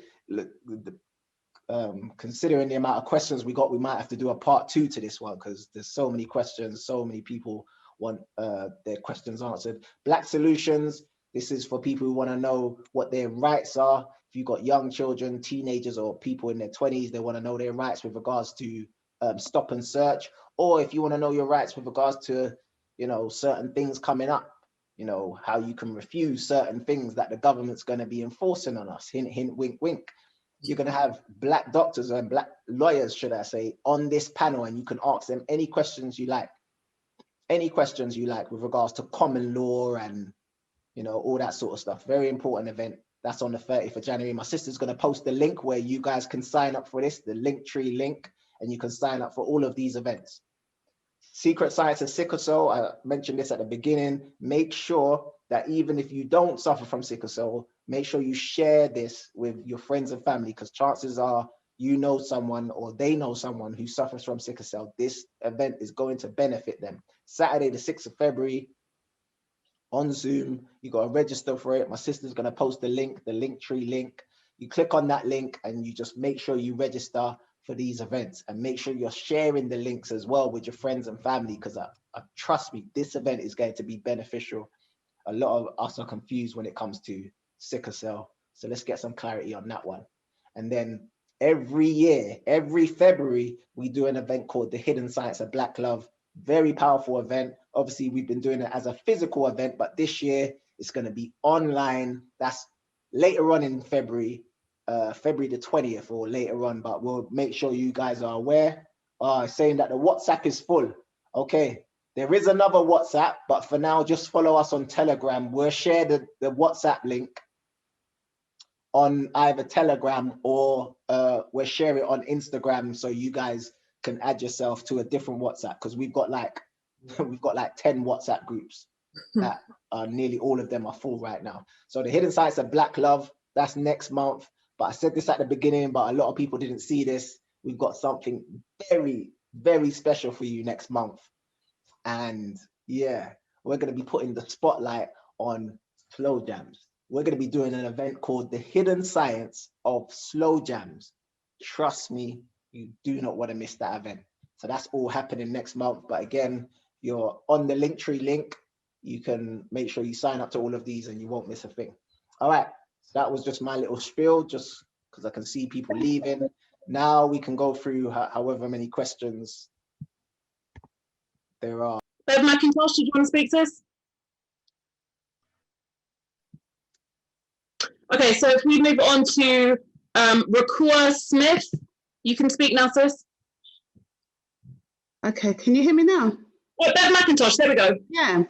So my question is, my son has scleroderma, which is excess collagen, and it makes the skin hard. So earlier you said that CMOS contains collagen, which I wasn't aware of, but does that mean that I shouldn't be getting him to use CMOS with his excess collagen, which creates hard skin with his scleroderma? Have you done CMOS? Sorry? Have you tried CMOS? Yeah, he has. And okay, so how long has he been on it? Not for very long. Have you noticed anything's gotten any worse since he's been on it? No. Okay. So what I would recommend is you might want to just try him on it for a few days. If you notice an improvement, because the thing is, it's not just collagen that's in it. And again, those types of conditions could be due to deficiencies and other things, blockages, excess toxins in the body. So the other nutrients that are found in the CMOS could be rectifying the root cause of the condition. So because when it comes to pharmaceutical diagnoses, they kind of give you the top level. It's just that. But we know health and health challenges are multidimensional. So something else in the CMOS could be addressing the other causes of the condition. So if he's not getting any worse, then he will benefit from all the other nutrients. If you do notice he's getting worse, then you might want to dial it back. But like Akon said, and a lot of the rest of us, looking at his diet as well as the CMOS, addition of the CMOS, is going to be beneficial so you get that more rounded viewpoint. Okay. Also, sis, now that you know there's a difference in the different types of sea moss, you now know that the Gracilaria one is better for detoxing. So anytime you got an excess of anything now, go for the Gracilaria one over the Chondrus Crispus, because the Chondrus Crispus is building up the body. The Gracilaria one will get rid of stuff out of the body. So if he's got an excess of something, go for the Gracilaria one. Right. Okay, I understand that. That will balance it out. Also, I was saying what she could also do is, as well as trying to feed the skin from the inside with the sea moss, she could apply something like moringa oil to the skin, which is food for the skin from the outside. You know, and you can find a very high quality moringa oil on ankara.com. So again, attacking from the outside and the inside. Normally, a lot of people have reported getting a good remedy going from the inside and the outside. Yes, indeed. All right, last two, and then we're out of here. Karen, sis, you can talk now. Who was that? Hi, you hear me? Am I being heard? Yes, we can hear you. Okay, I had a question about the purple sea moss and how to prepare it, because it's not as gelatinous as the gold one. So I'm confused on how I should prepare it. I prepare exactly the same as the gold one, sis.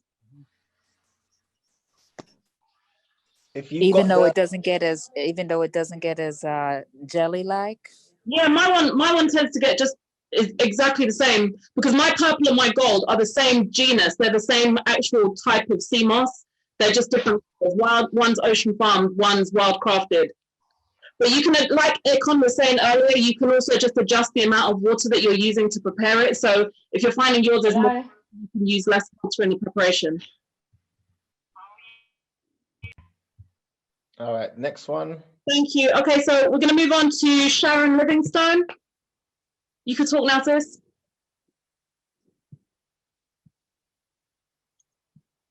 Sharon Livingstone, you there, sis? Going once.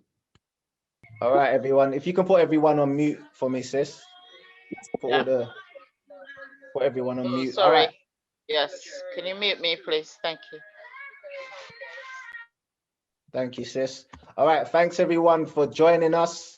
Just before everyone goes, if you go to the hiddensciencecademy.com, for the people who really want to understand their body from a Black perspective, we've got our Black holistic health course is not actually online. It's an e-learning course. You go to the hiddensciencecademy.com and you can start learning about your health from a Black perspective. So everything that I talked about today with regards to protein and what protein really is and what Black people need for holistic health. Yeah, that's on our website. Now, our website has a membership where you can sign up and become a free member and get access to some of our previous videos, previous lectures, previous webinars, access to tickets for future events and notification about future events, or you can sign up to our VIP membership. Now check this out, it's only $9.97 a month and you get access to all of the replays of previous webinars. You get access to all of our lectures. We've done the hidden science of Black women's health, the hidden science of Black love, the hidden science of colorism, all of our previous events, previous lectures on Black holistic health, previous lectures on nutrition. You get all of that for $9.97 a month. Plus you get the Black holistic health course, plus you get any future course we do. So we've done courses on meal prep, we've done courses on pain relief. You'll get all of those courses as well for $9.97 a month. And big up the people who went for the year. I know a lot of people from the last webinar, they just pay for the year. That's when you know you're serious, when you start to put value on your health. So if you really want to start learning about your health from a Black perspective, I remember one of the callers was like, I'm sick and tired of the medication. I'm sick and tired of the doctors. Well, you're going to have to learn about your health from a Black perspective. And this is the only e-learning course in the world right now, the Black holistic health course.